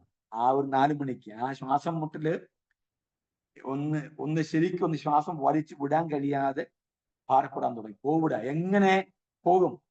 വണ്ടി നമുക്ക് പിന്നെ ഒരാളെ വിളിച്ചു പറഞ്ഞു ഓട്ടോ വരാൻ വേണ്ടി. വണ്ടി ഒന്നുമില്ല, ആരും ഓടുന്നില്ല. ഒരു ഓട്ടോക്കാരൻ മാത്രം ഓടുന്നുണ്ട്, നമ്മൾ പരിചയക്കാരൻ. അവനെ വിളിച്ചു പറഞ്ഞു. അവൻ വന്നപ്പോ 7:30 അപ്പൊ ആലോചിച്ച് നോക്കിയേ, 4:30 മുതൽ ഞാനിങ്ങനെ നടക്കുന്നു, ഇങ്ങനെ പുറകോട്ട് കൈവെക്കുന്നു, പിന്നെ തലേ കൈവെക്കുന്നു. ഇങ്ങനെ വെച്ച ശേഷം അതൊരു 10 മിനിറ്റ് കഴിയുമ്പോഴാണ് നമുക്ക് എന്ത് ചെയ്യുക, ഒന്ന് പുറത്തേക്ക് വിടാൻ പറ്റുക. എന്ന് പറഞ്ഞാൽ ഇത് മരണവെപ്ലാവമാണ്. അവസാനം കോട്ടയം മെഡിക്കൽ കോളേജിലേക്ക് കൊണ്ടുപോയി, കോട്ടയം ഡിസ്ട്രിക്ട് ഹോസ്പിറ്റലിൽ ചെന്നു. എന്നോട് ചെന്ന് വീണത് ഓർക്കുന്നുണ്ട്. അവരന്നേരം ഓടി വന്ന് കാര്യങ്ങൾ ക്രമീകരിച്ചു. സിലിണ്ടർ വെച്ചു. നോക്കുമ്പം 65 സാച്ചുറേഷൻ ലെവൽ 63, 65. അപ്പൊ ഞാൻ പറഞ്ഞത്, അത് കഴിഞ്ഞ് അന്ന് അവിടെ ഒത്തിരി പേര് ഇങ്ങനെ ഇതേ അസാഹചര്യം കടന്നു. എൻ്റെ തൊട്ടടുത്ത് കടന്ന് അമ്മച്ചി പോലും ഞാൻ നോക്കിയിരിക്കുമ്പം അമ്മച്ചി, ഞങ്ങൾ രണ്ടുപേരും വർത്താനം പറഞ്ഞിരുന്ന പണിക്ക് ഞാൻ ലൈവായിട്ട് കാണുകയാണ് അമ്മച്ചി മരിക്കുന്നത്. ഞാൻ പറഞ്ഞതൊരു ശ്വാസം എടുക്കാൻ ആ കിടപ്പ് ഞാൻ 10 ദിവസം കിടന്നു. ഒരു നേരം ഇതൊന്നും മാറ്റിവെക്കാൻ വയ്യാത്തൊരവസ്ഥ. ആലോചിച്ച് നോക്കി. ഞാൻ പറഞ്ഞ താല്പര്യം ഇത്രയും ഉള്ളൂ. നമ്മൾ ജീവിച്ചിരിക്കുമ്പോൾ ഇതിന്റെ വിശദീകരണം ഞാൻ പറയുന്നില്ല, അങ്ങനെ പറഞ്ഞ് അവസാനിപ്പിക്കുക, അതിന്റെ സാഹചര്യമല്ലല്ലോ. അപ്പം കഥ പറഞ്ഞ് അവസാനിപ്പിക്കുന്നില്ല. അപ്പൊ ഞാൻ ഒറ്റ കാര്യം പറയുന്നുള്ളൂ. നമ്മൾ ജീവിച്ചിരിക്കുമ്പോൾ ഏതെങ്കിലും ഒരു നന്മ ചെയ്യാൻ, ഏതെങ്കിലും ഒരു കാര്യം ചെയ്യാൻ നമ്മൾ കൊണ്ട് ത്രാണി ഉണ്ടെങ്കിൽ അത് ചെയ്യാൻ നമ്മൾ എന്ത് ചെയ്യരുത്, മറക്കരുത്. ഇനി ശ്രദ്ധിക്കുക, ക്രിസ്തുവിന്റെ ജീവിതം, ക്രിസ്തു ഒരു ചരിത്ര പുരുഷനാണെന്ന് രേഖപ്പെടുത്തുവാൻ വേണ്ടി പൗലോസ് വൈവിധ്യമാർന്ന സോഴ്സുകൾ, തെളിവുകൾ, എവിഡൻസ് ആണ് നിരത്തുന്നത്. അതിൽ ഒന്നാമത്തെയാണ് തന്റെ ഹ്യൂമൻ ലൈഫ്, തന്റെ മാനുഷികമായ ജീവിതം. താൻ തിരുവത്താഴ് ശുശ്രൂഷ ചെയ്തുവെന്നും തിരുവഴുത്തിൻ പ്രകാരം ക്രൂശിൽ മരിച്ചുവെന്നും അടക്കപ്പെട്ടുവെന്നും ഉയർത്തെഴുന്നേറ്റുവെന്നും ഒക്കെ പൗലോസ് വിശ്വസിക്കുകയും അത് പ്രചരിപ്പിക്കുവാൻ വേണ്ടി താൻ ലേഖനത്തിലൂടെ അത് പ്രചരിപ്പിക്കുകയും ചെയ്തു. അപ്പം ഒന്നാമതായി ക്രിസ്തുവിന്റെ ചരിത്രപരമായ അവസ്ഥാവിശേഷം ചരിത്ര പുരുഷനാണ് തെളിയിക്കാൻ വേണ്ടിയുള്ള മാനുഷിക വശങ്ങളെയെല്ലാം പൗലോസ് കൃത്യമായി രേഖപ്പെടുത്താൻ ഇടയായിട്ട് കൃത്യമായി. ഇനി രണ്ടാമത് ക്രിസ്തുവിന്റെ സ്വഭാവം സംബന്ധിച്ച് ഈ വാക്യങ്ങളെല്ലാം ഞാൻ എല്ലാ വാക്യം പറഞ്ഞില്ല, വാക്യങ്ങളെല്ലാം നിങ്ങൾക്ക് നോട്ടിനകത്ത് തരുന്നതായിരിക്കും, നിങ്ങൾ നോട്ട് നോക്കിയാൽ മതി. ഇനി ക്രിസ്തുവിന്റെ സ്വഭാവ ഗുണങ്ങളിൽ ഏറ്റവും പ്രധാനമായി പൗലോസ് വരച്ചു കാണിക്കുന്ന സ്വഭാവങ്ങളിൽ 2 കൊരിന്ത്യർ 9:10 താൻ പറയുന്നത് ക്രിസ്തുവിന്റെ സൗമ്യതയും താഴ്മയുമാണ്. എന്ന് പറഞ്ഞാൽ എപ്പോഴും നമുക്ക് അനുകരിക്കാൻ കരണീയമായ നിലയിൽ, ആർക്കും അനുകരിക്കാൻ കഴിയുന്ന നിലയിൽ ക്രിസ്തുവിന്റെ സ്വഭാവങ്ങളുടെ ഏറ്റവും പ്രധാനപ്പെട്ടത് താഴ്മയും സൗമ്യതയും. രണ്ടാമത് റോമാലേഖനം 5:19, ഫിലിപ്പി ലേഖനം 2:7, ഫിലിപ്പിയർ 2:7 ഇത് വായിക്കുമ്പോൾ അനുസരണമാണ് തന്റെ മറ്റൊരു പ്രധാനപ്പെട്ട സ്വഭാവമായിട്ട് കാണാൻ കഴിയുന്നത്. ഇനി അനുസരണം 2 തെസ്സലോനി 3:5 സഹിഷ്ണുത. പൗലോസ് ഉപയോഗിക്കുന്ന മറ്റൊരു വാക്കാണ് സിദ്ധത എന്ന വാക്ക്. നിങ്ങൾ കേട്ട് കാണും. സിദ്ധത പൗലോസിന്റെ ഒരു റോമാലേഖനത്തിന്റെ ഒരു വാക്കാണ് സിദ്ധത. സിദ്ധത എന്ന വാക്കിന് സഹിഷ്ണുത എന്നാണ് എൻ്റെ അർത്ഥം. സഹിക്കാനുള്ള എന്ന് പറഞ്ഞാൽ വളരെ പേഷ്യന്റ് ആയിട്ട് ജീവിക്കാൻ കഴിയുക എന്നുള്ളതാണ്.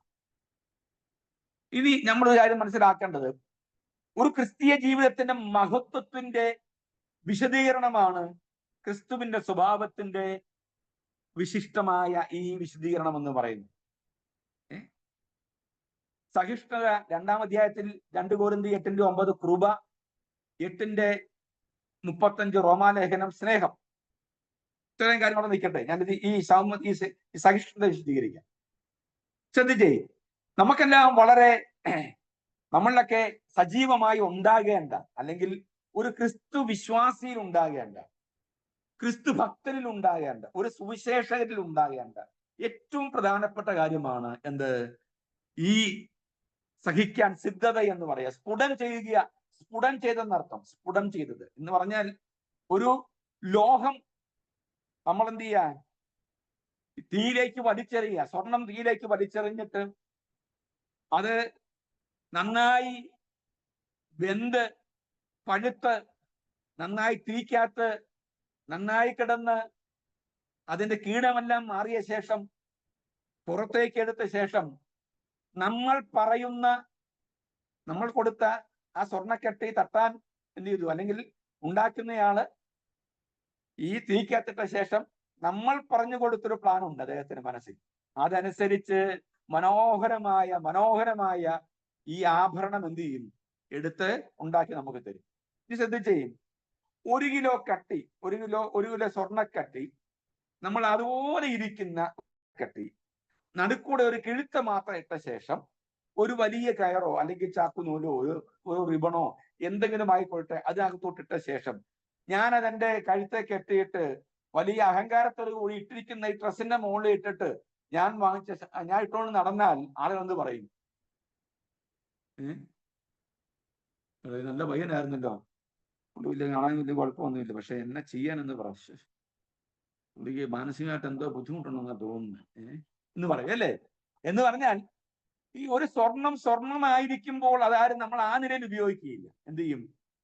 ഉണ്ടോ? നമ്മൾ അങ്ങനെ ഉപയോഗിക്കുക. ഞാൻ ഈ ഇരിക്കുന്ന അവസ്ഥയിൽ നമ്മൾ ഉപയോഗിക്കുന്നുള്ളൂ എന്നൊരു തീരുമാനമാണെങ്കിലും ലോകം മുഴുവൻ നമ്മളെ കുറിച്ച് എന്താ പറയുക? മാനസിക ബുദ്ധിമുട്ടുള്ള വ്യക്തിയാണെന്ന് പറയും. പക്ഷേ അതിന്റെ കീടം മാറ്റി സ്ഫുടം ചെയ്ത് പുറത്തു വന്ന് നമ്മൾ അണിയുമ്പോൾ നമ്മൾ അഴകും നമ്മുടെ സൗന്ദര്യം എന്ത് ചെയ്യുക? കൂടുതൽ വർദ്ധിക്കുകയും ആളുകൾ നമ്മളെ അഭിനന്ദിക്കുകയും ചെയ്യും. ശ്രദ്ധിക്കാൻ ഞാൻ പറഞ്ഞ താല്പര്യം മനസ്സിലാക്കുന്നുണ്ടോ? ക്രിസ്തു തത്വത്തിന്, ക്രിസ്ത്യാനിത്വത്തിന്, ഒന്നുകൂടി പറഞ്ഞാൽ ക്രിസ്ത്യാനിത്വം ക്രിസ്തു തത്വത്തിന്, ക്രിസ്തു എന്ന് പറയുന്ന ആ തത്വം നമ്മൾ സ്വീകരിച്ചു കഴിഞ്ഞാൽ അതിനൊരു പ്രായോഗിക വശമുണ്ട് എന്നുള്ളത് നമ്മൾ മനസ്സിലാക്കും. ഒന്നുകൂടി ഞാൻ പറയാം. ക്രിസ്തു തത്വത്തിന്, ക്രിസ്റ്റോളജി അല്ലെങ്കിൽ ക്രിസ്തീയത, ക്രിസ്തു ശാസ്ത്രം എന്നൊക്കെ നമ്മൾ വിശദീകരിക്കുന്ന ക്രിസ്തുവിൽ നിന്നും നമ്മളിലേക്ക് എത്തിച്ചേർന്നിട്ടുള്ള, അവനെ സ്വീകരിച്ചത് വഴി നമ്മളിലേക്ക് പകരപ്പെട്ട, നമ്മളിലേക്ക് നമ്മൾ സ്വീകരിച്ച് നമ്മളിൽ നമ്മൾ സാംശീകരിക്കപ്പെട്ടതായിരിക്കുന്ന ഒരു അവസ്ഥാവിശേഷം, ഒരു സ്വഭാവ വൈശിഷ്ട്യം, അത് കൃത്യമായി നമ്മൾ വെളിപ്പെടുത്തുന്നത് നമ്മുടെ പ്രായോഗികതയിലൂടെയാണ്. ഇനി ഒന്നുകൂടെ ഞാൻ പറയാം, നമ്മളുടെ പ്രായോഗികത, നമ്മൾ ഒരു ക്രിസ്തുവിനെ ചുമക്കുന്ന വ്യക്തിയാണെങ്കിൽ, ക്രിസ്തുവിനെ വിശ്വസിക്കുന്ന വ്യക്തിയാണെങ്കിൽ, ക്രിസ്തു തത്വത്തിന്റെ വിശദീകരണമാണ് നമ്മളെങ്കിൽ അതിന് കൃത്യമായി ഒരു പ്രായോഗിക വശമുണ്ട്. ആ പ്രായോഗിക വശം എന്ന് പറയുന്നത് സ്ഫുടം ചെയ്തതായിരിക്കണം, കീടം മാറ്റിയതായിരിക്കണം. എന്ന് പറഞ്ഞാൽ നമ്മൾ അണിയുമ്പോൾ മറ്റുള്ളവരാൽ ആകർഷിക്കപ്പെടുന്നതായിരിക്കണം. എങ്ങനെ? നമ്മുടെ പ്രായോഗിക ജീവിതത്തിലൂടെ. ആശയം മനസ്സിലായോ ഞാൻ ഈ പറഞ്ഞത്? ഒന്നുകൂടി ഞാൻ പറയാം. നമ്മുടെ പ്രായോഗിക ജീവിതം, ക്രിസ്തുവിന്റെ തത്വത്തെ ചുമക്കുന്ന നമ്മുടെ പ്രായോഗിക ജീവിതം സ്ഫുടം ചെയ്തതായിരിക്കണം. ഇങ്ങനെ കീടങ്ങൾ മാറ്റിയതായിരിക്കണം. അതാണ് വാസ്തവത്തിൽ സിദ്ധത എന്ന വാക്ക് ഉണ്ട് നമ്മൾ മനസ്സിലാക്കേണ്ടത്. ഇനി സഹിഷ്ണുത എന്ന് പറയുക, അപ്പൊ അതുമായി ബന്ധപ്പെട്ട് നമ്മൾ ചുമക്കുന്ന ഈ തത്വത്തിനു നേരെ ഉയരാൻ സാധ്യതയുള്ള സകലവിധമായിരിക്കുന്ന എതിർപ്പുകളും ആരോപണങ്ങളും പിന്നെ പീഡനങ്ങളും ഒക്കെ കൃത്യമായി അംഗീകരിക്കുവാനും സ്വീകരിക്കുവാനും അതൊക്കെ ചുമക്കുവാനും അതൊക്കെ ശിരസ വഹിക്കുവാനും അതിനോടുള്ള പ്രായോഗികമായ നമ്മുടെ പ്രതികരണങ്ങൾ പോലും ക്രിസ്തു സ്വഭാവത്തിലായിരിക്കണം എന്നുള്ളതാണ് സഹിഷ്ണുത കൊണ്ട് മനസ്സിലാക്കേണ്ടത്. ഞാൻ പറഞ്ഞ ആശയം മനസ്സിലാകുന്നുണ്ടോ? ഇതൊക്കെ എങ്ങനെ എങ്ങനെ നമുക്ക് വലിയ പാടല്ലേ ഈ ഒരു ക്രിസ്തീയ ജീവിതം കൊണ്ടുപോകുമെന്ന് പറഞ്ഞാൽ, അല്ലേ? ആലോചിച്ച് നോക്കി, സ്ഫുടം ചെയ്ത ഒരു പ്രായോഗിക ജീവിതം നയിക്കാൻ കഴിയുക. സ്ഫുടം ചെയ്ത എന്ന് പറഞ്ഞാൽ കീടങ്ങൾ മാറ്റിയ, ക്രിസ്തുവിനെ ചുമക്കുന്നു എന്ന അവകാശവാദം നമ്മൾ പറയുന്നുണ്ടെങ്കിൽ സ്ഫുടം ചെയ്ത കീടങ്ങൾ മാറ്റിയ ഒരു ജീവിതത്തിന്റെ ഉടമയായി അല്ലെങ്കിൽ ജീവിതമായിരിക്കണം നമ്മൾ നയിക്കേണ്ടത്. ഇനി അടുത്തത് സഹിഷ്ണുത എന്ന് പറയുക, നമുക്ക് നേരെ എതിർപ്പെടുന്ന സകലവിധമായിരിക്കുന്ന ആരോപണങ്ങളാകട്ടെ, എതിർപ്പുകളാകട്ടെ, പ്രതിബന്ധങ്ങളാകട്ടെ, പ്രതിഷേധങ്ങളാകട്ടെ, പ്രതികൂലങ്ങളാകട്ടെ, പീഡനങ്ങളാകട്ടെ, അതിനോടൊക്കെ ഉള്ള നമ്മുടെ ക്രിയാത്മകമായ പ്രതികരണം ക്രിസ്തു സ്വഭാവത്തിന്റെ ലളിതമായിരിക്കുന്ന വിശദീകരണമായിരിക്കും. മനസ്സിലായോ? അത്തരത്തിലുള്ള ഒരു ജീവിതം നമ്മൾ ഉണ്ടാകുമ്പോഴാണ് ക്രിസ്തു നമ്മളിൽ വസിക്കുന്നു എന്ന് മറ്റുള്ളവർക്ക് മനസ്സിലാകാൻ ഇടയായിത്തീരുന്നു. ഈ കാലഘട്ടത്തിന്റെ ഏറ്റവും വലിയ പ്രത്യേകത എന്ന് പറഞ്ഞാൽ പ്രതികരണങ്ങളുടെ മൂർച്ചയ്ക്ക് അല്പം കട്ടികൂടി എന്നുള്ളതാണ്. 91 to 94 ഞാൻ ഡൽഹിയിൽ പഠിക്കുന്നത്. എന്റെ പഠനകാലത്ത് വെക്കേഷനിലും അല്ലാതെയും ശനിയാഴ്ച ഇവാഞ്ചലിസം വർക്ക്, സുവിശേഷീകരണ പ്രവർത്തനങ്ങളിലും പഠനശേഷമുള്ള ഉത്തരേന്ത്യയിലെ പല സ്ഥലങ്ങളിൽ കടന്നുപോയി സുവിശേഷീകരണം നടത്തുമ്പോഴും ഒരു ഗ്രാമത്തിൽ ചെന്ന് ഹിന്ദി അറിയാൻ വലിയ പാടാ. ഹിന്ദി ഒന്നും അറിയത്തില്ല അന്ന്. എൻ്റെ അർത്ഥം ഇന്ന് ഒത്തിരി അറിയാവുന്ന അങ്ങനെ തന്നെയാണ്. നമ്മൾ ആകെ പറയുന്നത്, നമ്മൾ ഈ ഒരു 8-10 പേര് ടീമാ. ഈ പുസ്തകം തരും വിൽക്കാൻ, വിറ്റിട്ട് ഈ പുസ്തകം വിറ്റിട്ട് വേണം നമുക്ക് ഫുഡ് അടിക്കാൻ. ചില്ലി ചിക്കനും ചപ്പാത്തിയും ചില്ലി ചിക്കനുമാ എന്ന് പറഞ്ഞാൽ ബ്ലേഡ് കനത്തിൽ ചപ്പാത്തി ഉണ്ടാക്കുകയും ചില്ലി അഥവാ മുളക് നമ്മൾ പൈപ്പ് വെള്ളത്തിൽ കലക്കി ഉപ്പിട്ട് കഴിക്കുന്ന ഭക്ഷണമാണ് ഞാൻ ഈ പറഞ്ഞ ചില്ലി ചിക്കൻ എന്ന് പറയുന്നത്. മനസ്സിലായോ?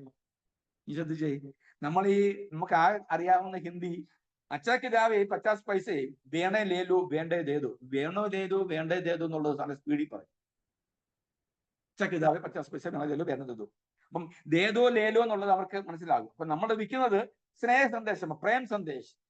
ഈ പുതിയ നിയമമാണ്. ഈ പുതിയ നിയമത്തിൽ ഇത് തുടക്കം മുതൽ വായിക്കുമ്പോൾ നല്ല കഹാനിയെ, നല്ല അച്ഛ കഹാനിയെ എന്നൊക്കെ പറഞ്ഞ് നമ്മൾ അവരെ പറഞ്ഞ് ഈ സുവിശേഷപ്രതി കൊടുക്കുകയാണ്. അവരെ പറഞ്ഞു ഇത് വായിക്കുമ്പോൾ ആദ്യമൊക്കെ അവർ പൈസ തന്ന് എന്ത് ചെയ്യുക, ഇതങ്ങ് വാങ്ങിച്ചു കഴിഞ്ഞ് നമ്മളൊരു ഗാവിനകത്തോടെ കയറി ഇങ്ങാപ്പുറ വരുമ്പം ഈ ഗാവുകാരും മുഴുവൻ, ഈ ഗ്രാമക്കാരും മുഴുവൻ നീക്കി അത് നമ്മളെ പിടിച്ച് തല്ലാനും ഇത് തിരിച്ചു തരാനും. അന്നേരം അവർക്ക് മനസ്സിലാകുന്നത് യേശുവിന്റെ കാര്യമാണെന്നുള്ളത്.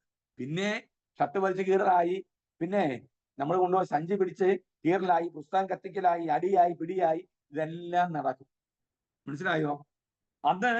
അന്നുമുണ്ട് പീഡനം. അന്ന് നമ്മുടെ മീഡിയകൾ ഇത്ര ശക്തമല്ല എന്നുള്ളത് കൊണ്ടും ഒളിഞ്ഞിരുന്ന് മുഖമില്ലാത്ത അഭിപ്രായം പറയാൻ, മുഖപുസ്തകങ്ങളിൽ മുഖമില്ലാത്ത ഫേക്ക് ഐഡി ഉണ്ടാക്കി എന്തും പറയാൻ, വിളിച്ചു പറയാൻ ഇന്നത്തെ ഈ സോഷ്യൽ മീഡിയ തൊഴിലാളികളെ അന്ന് സൃഷ്ടിക്കപ്പെട്ടിട്ടില്ല എന്നുള്ളത് കൊണ്ടും ലോകം ഇതൊന്നും അറിഞ്ഞില്ല. ഇന്ന് ഞാൻ പറഞ്ഞത്, അന്നത്തെ പ്രതികരണം നമ്മളൊക്കെ അടി കൊണ്ട് എന്ത് ചെയ്യാ, അല്ലെ ഓടിക്കാനോ ഓടുക, അടി കൊണ്ടാ അടി, അത് കൊണ്ടിട്ട് എന്ത് ചെയ്യാ, സ്തോത്രം പറഞ്ഞ് നമ്മളങ്ങ് പോകുക. ഇന്നങ്ങനെയാണോ? ഇന്ന് വേണ്ട. ഇന്ന് ഞാനത് തെറ്റൊന്നുമായിട്ട് പറയുന്നില്ല, ആരെയും കുറ്റപ്പെടുത്തുന്നുമില്ല. പക്ഷെ നമ്മുടെയൊക്കെ ഒരുപാട് മാറ്റങ്ങൾ ഉണ്ടായി എന്നുള്ളതാണ്. ഇനി നമ്മുടെയൊക്കെ സഭകളുടെ തന്നെ എടുത്തു നോക്കുക. എല്ലാം സ്ഥാപനവൽക്കരിക്കപ്പെടുന്നതിന്റെ പ്രതീകമാണ് ഇന്ന് നമുക്ക് എവിടെയും കണ്ടെത്താൻ കഴിയുന്നത്. അത്രയും പറഞ്ഞ് ഞാൻ വിടുന്നു. എന്റെ വിഷയം അതല്ലല്ലോ. എങ്കിൽ പോലും നമ്മൾ തിരിച്ചറിയുക, നമ്മൾ നിന്നും ഉണ്ടാകേണ്ട പ്രായേണ ഒരു ക്രിസ്തു വിശ്വാസിയിൽ നിന്നും പ്രായേണ ഉരുത്തിരിയേണ്ട, ഉണ്ടാകേണ്ട, പ്രകടമാകേണ്ട, മറ്റുള്ളവർ വായിച്ചെടുക്കേണ്ട ഏറ്റവും വലിയ സ്വഭാവ വൈശിഷ്ട്യം ക്രിസ്തുവിനെ ലളിതമായി ജീവിതത്തിലൂടെ പരിചയപ്പെടുത്തുക എന്നുള്ളതാണ്. ഒരു സംഭവം കൂടി പറഞ്ഞ് നമുക്ക് അവസാനിപ്പിക്കാം. ഞങ്ങൾ ലക്നൌവിൽ വർക്ക് ചെയ്യുമ്പോൾ ഞങ്ങൾ ഒരു ഗ്രാമത്തിൽ ചെന്ന് പരിചയപ്പെട്ടപ്പോൾ ഞങ്ങൾ യേശുവിനെ കുറിച്ച് പറയാൻ വന്നെന്ന് പറഞ്ഞപ്പോൾ അവിടുത്തെ ഒരു സ്ത്രീ പറഞ്ഞു, ഇവിടെ യേശു ഞങ്ങളുടെ നാട്ടിൽ ജീവിച്ചിരിപ്പുണ്ടെന്ന്. യേശു ഞങ്ങളുടെ നാട്ടിൽ ജീവിച്ചിരിപ്പുണ്ട്. അപ്പൊ ഞാൻ ചോദിച്ചു, യേശു ജീവിച്ചിരിപ്പുണ്ട്? ഞാൻ ചോദിച്ചു, യേശു ഉണ്ടോ? ഉണ്ട്, ഇവിടെ ഉണ്ട്, യേശുവിനെ കാണിക്കാന്ന് പറഞ്ഞു. ഞങ്ങൾക്കറിയാം, യേശുവിനെ അറിയാം, യേശു ജീവിച്ചിരിപ്പുണ്ട്, ഞങ്ങളുടെ ഗ്രാവിലുണ്ടെന്ന് പറഞ്ഞു. അന്നത് കാണണല്ലോ എന്നും പറഞ്ഞ് ഞങ്ങളെ വിളിച്ചോണ്ട് അവര് ആ ഗാവിന്റെ ഊടുവഴിയിലൂടെ നടന്നങ്ങ് ചെല്ലുമ്പോൾ ഒരു ചെറിയ ഹട്ടിനകത്ത്, ചെറിയൊരു കൂടാരത്തിനകത്ത് കാവി വസ്ത്രമൊക്കെ ധരിച്ച് മുട്ടിന്മേലിരുന്ന് പ്രാർത്ഥിക്കുന്ന, ജരാന്തരകൾ ബാധിച്ച, അല്ലെങ്കിൽ താടി നല്ലോണം വളർത്തിയ, നരച്ച താടിയുള്ള, പ്രായമുള്ള ഒരു വ്യക്തിയെ അദ്ദേഹം പ്രാർത്ഥിച്ചുകൊണ്ടിരിക്കുക. ഇദ്ദേഹം ഈ കൊണ്ടുപോയ സ്ത്രീ അവിടെ നിന്ന് അയ്യ യേശു എന്നൊക്കെ വിളിച്ച് ഒരുപാട്, അവരെല്ലാം യേശു എന്ന് വിളിച്ച് കുറച്ച് കഴിഞ്ഞപ്പോൾ ഇദ്ദേഹം വെളി ഇറങ്ങി വന്നു. ഞങ്ങളെ കണ്ടപാടെ ഞങ്ങളോട് ചോദിച്ചു, ഞങ്ങളെ അറിയാവുന്ന ഹിന്ദിയിലൊക്കെ പറഞ്ഞു, ഇവർ യേശുവിനെ കുറിച്ച് പറയാൻ വന്ന ആൾക്കാരാണ്, നിങ്ങളെ കുറിച്ച് അവർ പറയാൻ വന്ന ആൾക്കാരാണെന്ന് പറഞ്ഞു. അപ്പൊ ഇദ്ദേഹത്തിന്റെ കാര്യം പിടികിട്ടി. ഇദ്ദേഹം ഞങ്ങളോട് ചോദിച്ചു, മലയാളിയാണെന്ന്. ഞങ്ങൾ മലയാളികളാണ്. മലയാളികൾ 3-4 പേരുണ്ടായിരുന്നു, ഹിന്ദിക്കാരും ഉണ്ട്. അപ്പൊ ഞങ്ങൾ മലയാളികളാണ്. ഞാനോട് ചോദിച്ചു, എവിടെയാ? ഞാൻ പറഞ്ഞ കോട്ടയത്ത് എവിടെയാണ്? കോട്ടയത്തെ ടൗണിൽ തന്നെയാണ്. അപ്പൊ ഞാൻ പാലായിലുള്ള ആളാണ്. വർഷങ്ങൾക്ക് മുമ്പ് അദ്ദേഹം സുവിശേഷ പ്രവർത്തനവുമായി ആ നാട്ടിൽ വന്ന് അവിടെ ഒരു സ്കൂൾ, ചെറിയൊരു ആശ്രമം പോലെ ഉണ്ടാക്കി, സ്കൂൾ സ്ഥാപിച്ചു, സാമൂഹ്യ പ്രവർത്തനം ചെയ്തു, അവിടെ അനേകരെ ക്രിസ്തുവിനെ പരിചയപ്പെടുത്തി. അദ്ദേഹം ഇന്ന് അവരുടെ മുമ്പിൽ താൻ എന്ത് പ്രസംഗിച്ചോ, എന്ത് പഠിപ്പിച്ചോ, ക്രിസ്തുവിനെ പരിചയപ്പെടുത്തപ്പോൾ ക്രിസ്തുവായിട്ട് അങ്ങ് ജീവിച്ചു. ആ ഗ്രാമം മുഴുവൻ, ദേശം മുഴുവൻ അദ്ദേഹത്തെ ക്രിസ്തുവായിട്ടാണ് തിരിച്ചറിഞ്ഞത്. ആലോചിച്ച് നോക്കിയേ. നമ്മളാണല്ലോ. പോട്ടെ, നമ്മൾ ആശയം മനസ്സിലാകുന്നുണ്ടോ? അപ്പം ക്രിസ്തുവിന്റെ സ്വഭാവം എന്ന് പറയുമ്പോൾ ലളിതമായി നമ്മുടെ ജീവിതത്തിലൂടെ ഒരു പകർന്നാട്ടം നടത്തേണ്ടതാണ്. ഒന്നുകൂടി നമ്മുടെ ജീവിതത്തിൽ എന്ത് ചെയ്യണം? പകർത്തി എഴുതണം. നമ്മളൊക്കെ സ്കൂളിൽ പകർത്ത് കണ്ടേയിട്ടു 2 പേരിലൂടെ അല്ലേ? ആയും കായും ഗായും ഞായും കായും അല്ലേ? ഇതൊക്കെ എഴുതി പഠിച്ചതുപോലെ തന്നെ മറ്റൊന്നിൽ നിന്നും, ഒറിജിനൽ ഒരു സ്ഥാനത്ത് നിന്നും എന്ത് ചെയ്യുക? തെറ്റാതെ നമ്മുടെ അക്ഷരം നന്നാകാൻ, നമ്മൾ എഴുതുന്ന അക്ഷരങ്ങൾ നന്നാകാനുള്ള ഒരു പരിശീലനം പോലെ പകർത്തി എഴുതുക. അതുപോലെ തന്നെ നമ്മൾ എന്ത് ചെയ്യണം? പകർത്തി എഴുതണം നമ്മുടെ ജീവിതത്തിൽ. ലളിതമായി മറ്റുള്ളവർക്ക് മനസ്സിലാകുന്ന നിലയിൽ എന്ത് ചെയ്യണം? ക്രിസ്തുവിന് നമ്മളിലൂടെ മറ്റുള്ളവർ തിരിച്ചറിയണം, അവർ സാക്ഷ്യം പറയണം. അവിടെയാണ് നമ്മുടെ ക്രിസ്ത്യാനിത്വം, നമ്മുടെ വിശ്വാസം എന്ത് ചെയ്യുന്നത്? വിജയിക്കുന്നത്. ഞാൻ ഇന്നാൾ പറഞ്ഞ പോലെ നമ്മുടെ ഇന്ദ്രിയങ്ങൾക്ക് ബോധ്യമാകുന്ന ആ അറിവ്, ബോധ്യമാണ് വാസ്തവത്തിൽ വിശ്വാസമെങ്കിൽ, ആ വിശ്വാസം വാസ്തവത്തിൽ എനിക്ക് ക്രിസ്തുവിനോട് സംസാരിക്കാൻ ഇടയായിത്തീരണം. ക്രിസ്തു എന്നോട് സംസാരിക്കണം, എനിക്ക് ക്രിസ്തുവിനോട് സംസാരിക്കണം. എന്റെ സ്വഭാവത്തിലൂടെ എനിക്ക് എന്ത് ചെയ്യണം? ക്രിസ്തുവുമായിട്ടുള്ള ഒരു പകർന്നാട്ടം, ഒരു വേഷപ്പകർച്ച നടത്താനുള്ള ഒരു അവസ്ഥയിലേക്ക് നമ്മൾ മാറണം എന്നുള്ളതാണ് ക്രിസ്തുവിനെ പൗലോസ് ഇവിടെ പരിചയപ്പെടുത്തുന്ന ഇതിലൂടെ നമുക്ക് മനസ്സിലാക്കാൻ കഴിയുന്നത്. എന്റെ സമയം അവസാനിക്കുന്നു. ഒറ്റ കാര്യം കൂടി ഇന്നത്തെ ക്ലാസ്സിൽ ഒരു ആത്മീയ ചിന്ത പറഞ്ഞ് അവസാനിപ്പിക്കാം. കേവലം പഠനത്തിലൂടെയും കേവലം അറിവിലൂടെയും മാത്രം ആർജിക്കുന്ന ഒരു ക്രിസ്തുവിനെ അല്ല നമുക്ക് ആവശ്യം. അതൊക്കെ നമ്മുടെ അറിവ് വർദ്ധിപ്പിക്കുവാനും, അതൊക്കെ നമുക്ക് ക്രിസ്തുവായുള്ള സ്നേഹത്തെ വർദ്ധിപ്പിക്കുവാനും, വിശ്വാസം വർദ്ധിപ്പിക്കുവാനും, ക്രിസ്തുവിന് വേണ്ടിയുള്ള ജീവിതം സമർപ്പിക്കുവാനും, അതുപോലെ തന്നെ അറിവുകളെല്ലാം തന്നെ നാളുകളിൽ ക്രിസ്തുവിന് വേണ്ടി വ്യക്തമായി ഒരു ജീവിതം കാഴ്ചവെച്ച് ക്രിസ്തുവിന്റെ വരവിൽ പോകാനുള്ള ഒരു ശ്രമത്തിന്റെ ഭാഗമായി അതിനുവേണ്ടിയുള്ള ഒരുക്കമാണ്. പക്ഷേ നമുക്ക് അത്തരത്തിലുള്ള ഒരു അറിവ് ശേഖരണത്തിനപ്പുറമായി അനുഭവം, ക്രിസ്തുവിനെ നന്നായി അനുഭവിച്ചറിയാൻ കഴിയുന്ന ഒരു അവസ്ഥയിലേക്ക് എന്ത് ചെയ്യാം വരിക. അതാണ് കൃത്യമായി നമ്മുടെ ക്രിസ്ത്യാനിത്വം, നമ്മുടെ വിശ്വാസം ജയിച്ചു അല്ലെങ്കിൽ അതിന് അർത്ഥമുണ്ടാകുന്നു എന്ന് പറയുന്നതിന്റെ രഹസ്യം അത്രയേ ഉള്ളൂ. ലളിതമായെങ്കിലും നമ്മൾ തികച്ചും മൗനമായി നമ്മളിലൂടെ മറ്റുള്ളവർ വായിച്ചെടുക്കാൻ കഴിയണം ക്രിസ്തു. നമ്മളൊക്കെ വലിയ പ്രഭാഷകരായി തീരുകയോ, നമ്മളൊക്കെ വലിയ വലിയ തത്വങ്ങൾ പടച്ചുവിടുന്നവരായി തീരുകയോ, നമ്മളൊക്കെ വലിയ വലിയ പുസ്തകങ്ങൾ എഴുതുന്നവരായി തീരുകയോ, പ്രഭാഷകരായി തീരുകയോ ഒന്നും ചെയ്യണ്ട. നമ്മുടെ മൗനമായ ജീവിതത്തിലൂടെ ഒരാളെങ്കിലും ക്രിസ്തുവിനെ അറിയാൻ കഴിഞ്ഞെങ്കിൽ അതാണ് ഏറ്റവും വലിയ മഹത്വം എന്ന് പറയുന്നത്. നമുക്ക് വേദികൾ ലഭിച്ചു എന്ന് വേണ്ട, വേദികളെ വേണ്ട, മറിച്ച് നമ്മൾ നടന്നു പോകുന്ന മണത്തരികളിലൂടെ നടന്നു പോകുമ്പോൾ നമ്മുടെ പാതയോരങ്ങളിൽ നമ്മളെ വീക്ഷിക്കുന്ന ആളുകൾ മൗനമായെങ്കിലും അവർ തിരിച്ചറിയണം ആ കടന്നു പോകുന്ന വ്യക്തിയിൽ ക്രിസ്തു ഉള്ള വ്യക്തിയാണെന്ന്. ആ തിരിച്ചറിവ് അവർക്കുണ്ടായാൽ നമ്മുടെ ജീവിതം ധന്യമായെന്ന് ചിന്തിക്കുന്നവനാണ് ഞാൻ. നമുക്ക് അങ്ങനത്തിലുള്ള ഒരു ലളിതമായ ജീവിത ശൈലിയെങ്കിലും നമുക്ക് ഉണ്ടാക്കിയെടുക്കാൻ കഴിയും. സ്തോത്രം പറഞ്ഞെല്ലാവരും ഒന്ന്.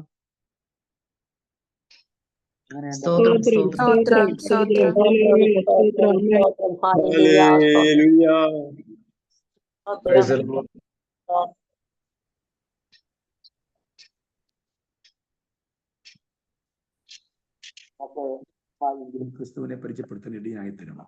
പൗലോസ് തന്റെ ലേഖനങ്ങളിലൂടെയൊക്കെ നമ്മൾ ഈ ലേഖനങ്ങൾ എനിക്കൊരു അപേക്ഷ കൂടിയുണ്ട്. ബൈബിൾ വായിക്കുന്നവരാണല്ലോ നിങ്ങൾ കൂടുതൽ ലേഖനങ്ങൾ വായിക്കാൻ ശ്രമിക്കണം. ലേഖനങ്ങൾ എല്ലാ പുസ്തകവും വായിക്കണം. എന്നാൽ പഠന വിധേയമാക്കേണ്ടതും കൂടുതൽ വായനാ വിധേയമാക്കേണ്ടതും ലേഖനങ്ങളാണ്. എന്ന് പറഞ്ഞാൽ സത്യോപദേശങ്ങളുടെ വിശദീകരണങ്ങൾ, നമ്മുടെ സാധാരണ ജീവിതത്തിന്റെ വിശദീകരണങ്ങൾ, നമ്മുടെ സാൻമാർഗിക ജീവിതത്തിന്റെ വിശദീകരണങ്ങൾ എന്ന് പറഞ്ഞാൽ ക്രിസ്തീയ ജീവിതത്തിന് ഒരു മറുപുറം ഉണ്ട് എന്ന് നമ്മളെ ബോധ്യപ്പെടുത്തുന്നത് തികച്ചും ലേഖനങ്ങളിലൂടെയാണ്. മനസ്സിലായോ? അപ്പം അതിനുള്ളൊരു ശ്രമം നമുക്കുണ്ടാവണം എന്ന് മാത്രം ഓർപ്പിച്ചുകൊണ്ട് ബാക്കി ഭാഗങ്ങൾ നമ്മൾ ചിന്തിച്ച രണ്ട് കാര്യം. ഒരു സംശയം ശരീരം ശാരീരവും എന്ന് പറഞ്ഞ ശരീരവും ശാരീരവും അതിന്റെ ഒന്നുകൂടെ ഒന്ന് പറഞ്ഞു തരാം. അതെന്താണ് നമ്മുടെ ശരീരം? കണ്ടില്ലേ വാരമൊക്കെ ചാടി ഒരു ഷേപ്പും ഇല്ലാതിരിക്കുന്ന അവസ്ഥ. മനസ്സിലായോ? നമ്മളൊക്കെ വലിയ പുള്ളികളായി പോകുമ്പോൾ ഒരു നല്ല ഷർട്ടൊക്കെ, ഞാനൊക്കെ ഈ കടയിൽ കയറിയിട്ട് ഒരു നല്ല ഷർട്ട് വാങ്ങിക്കാൻ ഒരു നോർമൽ എന്ന് പറഞ്ഞാൽ നല്ല ഷർട്ട് കാണുമ്പോൾ എന്ത് ചെയ്യുക, സങ്കടപ്പെട്ട് പോകുന്ന അവസ്ഥ. എന്റെ ശരീരം കാരണം എനിക്ക് നല്ല ഷർട്ട് പോലും ഇടാൻ പറ്റുന്നില്ല. മനസ്സിലായോ? ശരീരം എന്താണ്? നമ്മള് ഈ കഴിച്ച് നമ്മൾ ഡെപ്പോസിറ്റ് ചെയ്യുന്ന ഒരു സ്ഥലം. ശാരീരം നമ്മുടെ ശബ്ദം, ശബ്ദം. സ്വനം എന്ന് പറഞ്ഞാൽ ഒച്ച. നിസ്വനം എന്ന് പറഞ്ഞാൽ ഒച്ച ഉണ്ടാക്കാതിരിക്കും. ഓക്കെ, മനസ്സിലായോ?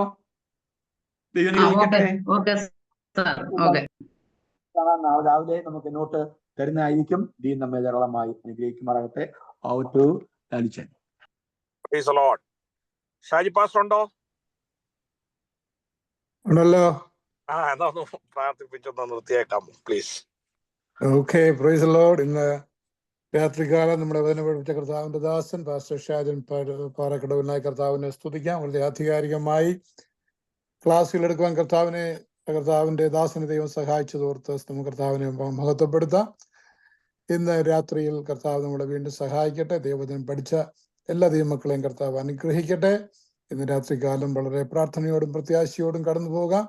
നമുക്ക് പ്രാർത്ഥിക്കാം. പരിശുദ്ധ കർത്താവേ, സ്വർഗീയ പിതാവേ, ഞങ്ങളെ ഈ രാത്രികാലം അനുഗ്രഹിച്ചതിനായി സ്തുതിക്കുന്നു. നിന്റെ ദാസനെ ശക്തിയോടെ ഉപയോഗിച്ചതിനായി സ്തോത്രം. നിന്റെ മക്കളെ എല്ലാം അനുഗ്രഹിച്ച് പ്രാർത്ഥിക്കുന്നു. യേശുവിന്റെ നാമത്തിൽ കർത്താവിന്റെ കരം ഞങ്ങളുടെ എല്ലാം കൂടെ ഇരുന്ന് കർത്താവിന് വേണ്ടി അധികം പ്രയോജനപ്പെടുവാൻ ഞങ്ങളെ സഹായിക്കണം. ഞങ്ങളുടെ പ്രാർത്ഥന കേട്ടതിനായി സ്തുതിക്കുന്നു. യേശു ക്രിസ്തുവിന്റെ നാമത്തിൽ പിതാവേ, ആമേൻ.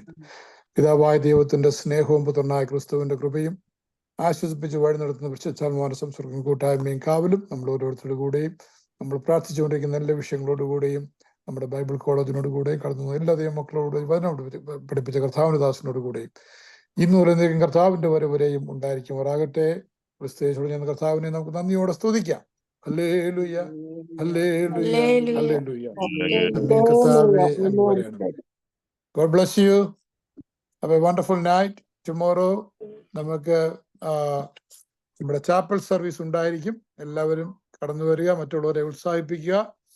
ദൈവമായ കർത്താവ് സഹായിക്കട്ടെ. നിങ്ങൾക്ക് എന്തെങ്കിലും പ്രത്യേക പ്രോഗ്രാം, സാക്ഷ്യങ്ങള്, പാട്ടുകളൊക്കെ പാടണമെങ്കിൽ കർത്താവിന്റെ ദാസൻ പാസ്റ്റർ ലാലുവിനെ മുൻപേ വിവരം അറിയിച്ചാൽ അത് നമുക്ക് ഇൻക്ലൂഡ് ചെയ്യാൻ കഴിയും. കർത്താവ് സഹായിക്കട്ടെ. God be with you. Thank you. See you tomorrow. Praise the Lord. ദൈവം എല്ലാവരെയും സഹായിക്കട്ടെ. നാളെ ചാപ്പൽ സർവീസ് ഉണ്ടായിരിക്കും. എല്ലാ പ്രിയപ്പെട്ടവരും കടന്നു വരിക. ദൈവം എല്ലാവരെയും സഹായിക്കട്ടെ. വളരെ അനുഗ്രഹിക്കപ്പെട്ട ക്ലാസ് ആയിരുന്നു. നല്ല അനുഭവങ്ങളായിരുന്നു. ദൈവം സഹായിക്കട്ടെ. Thank you.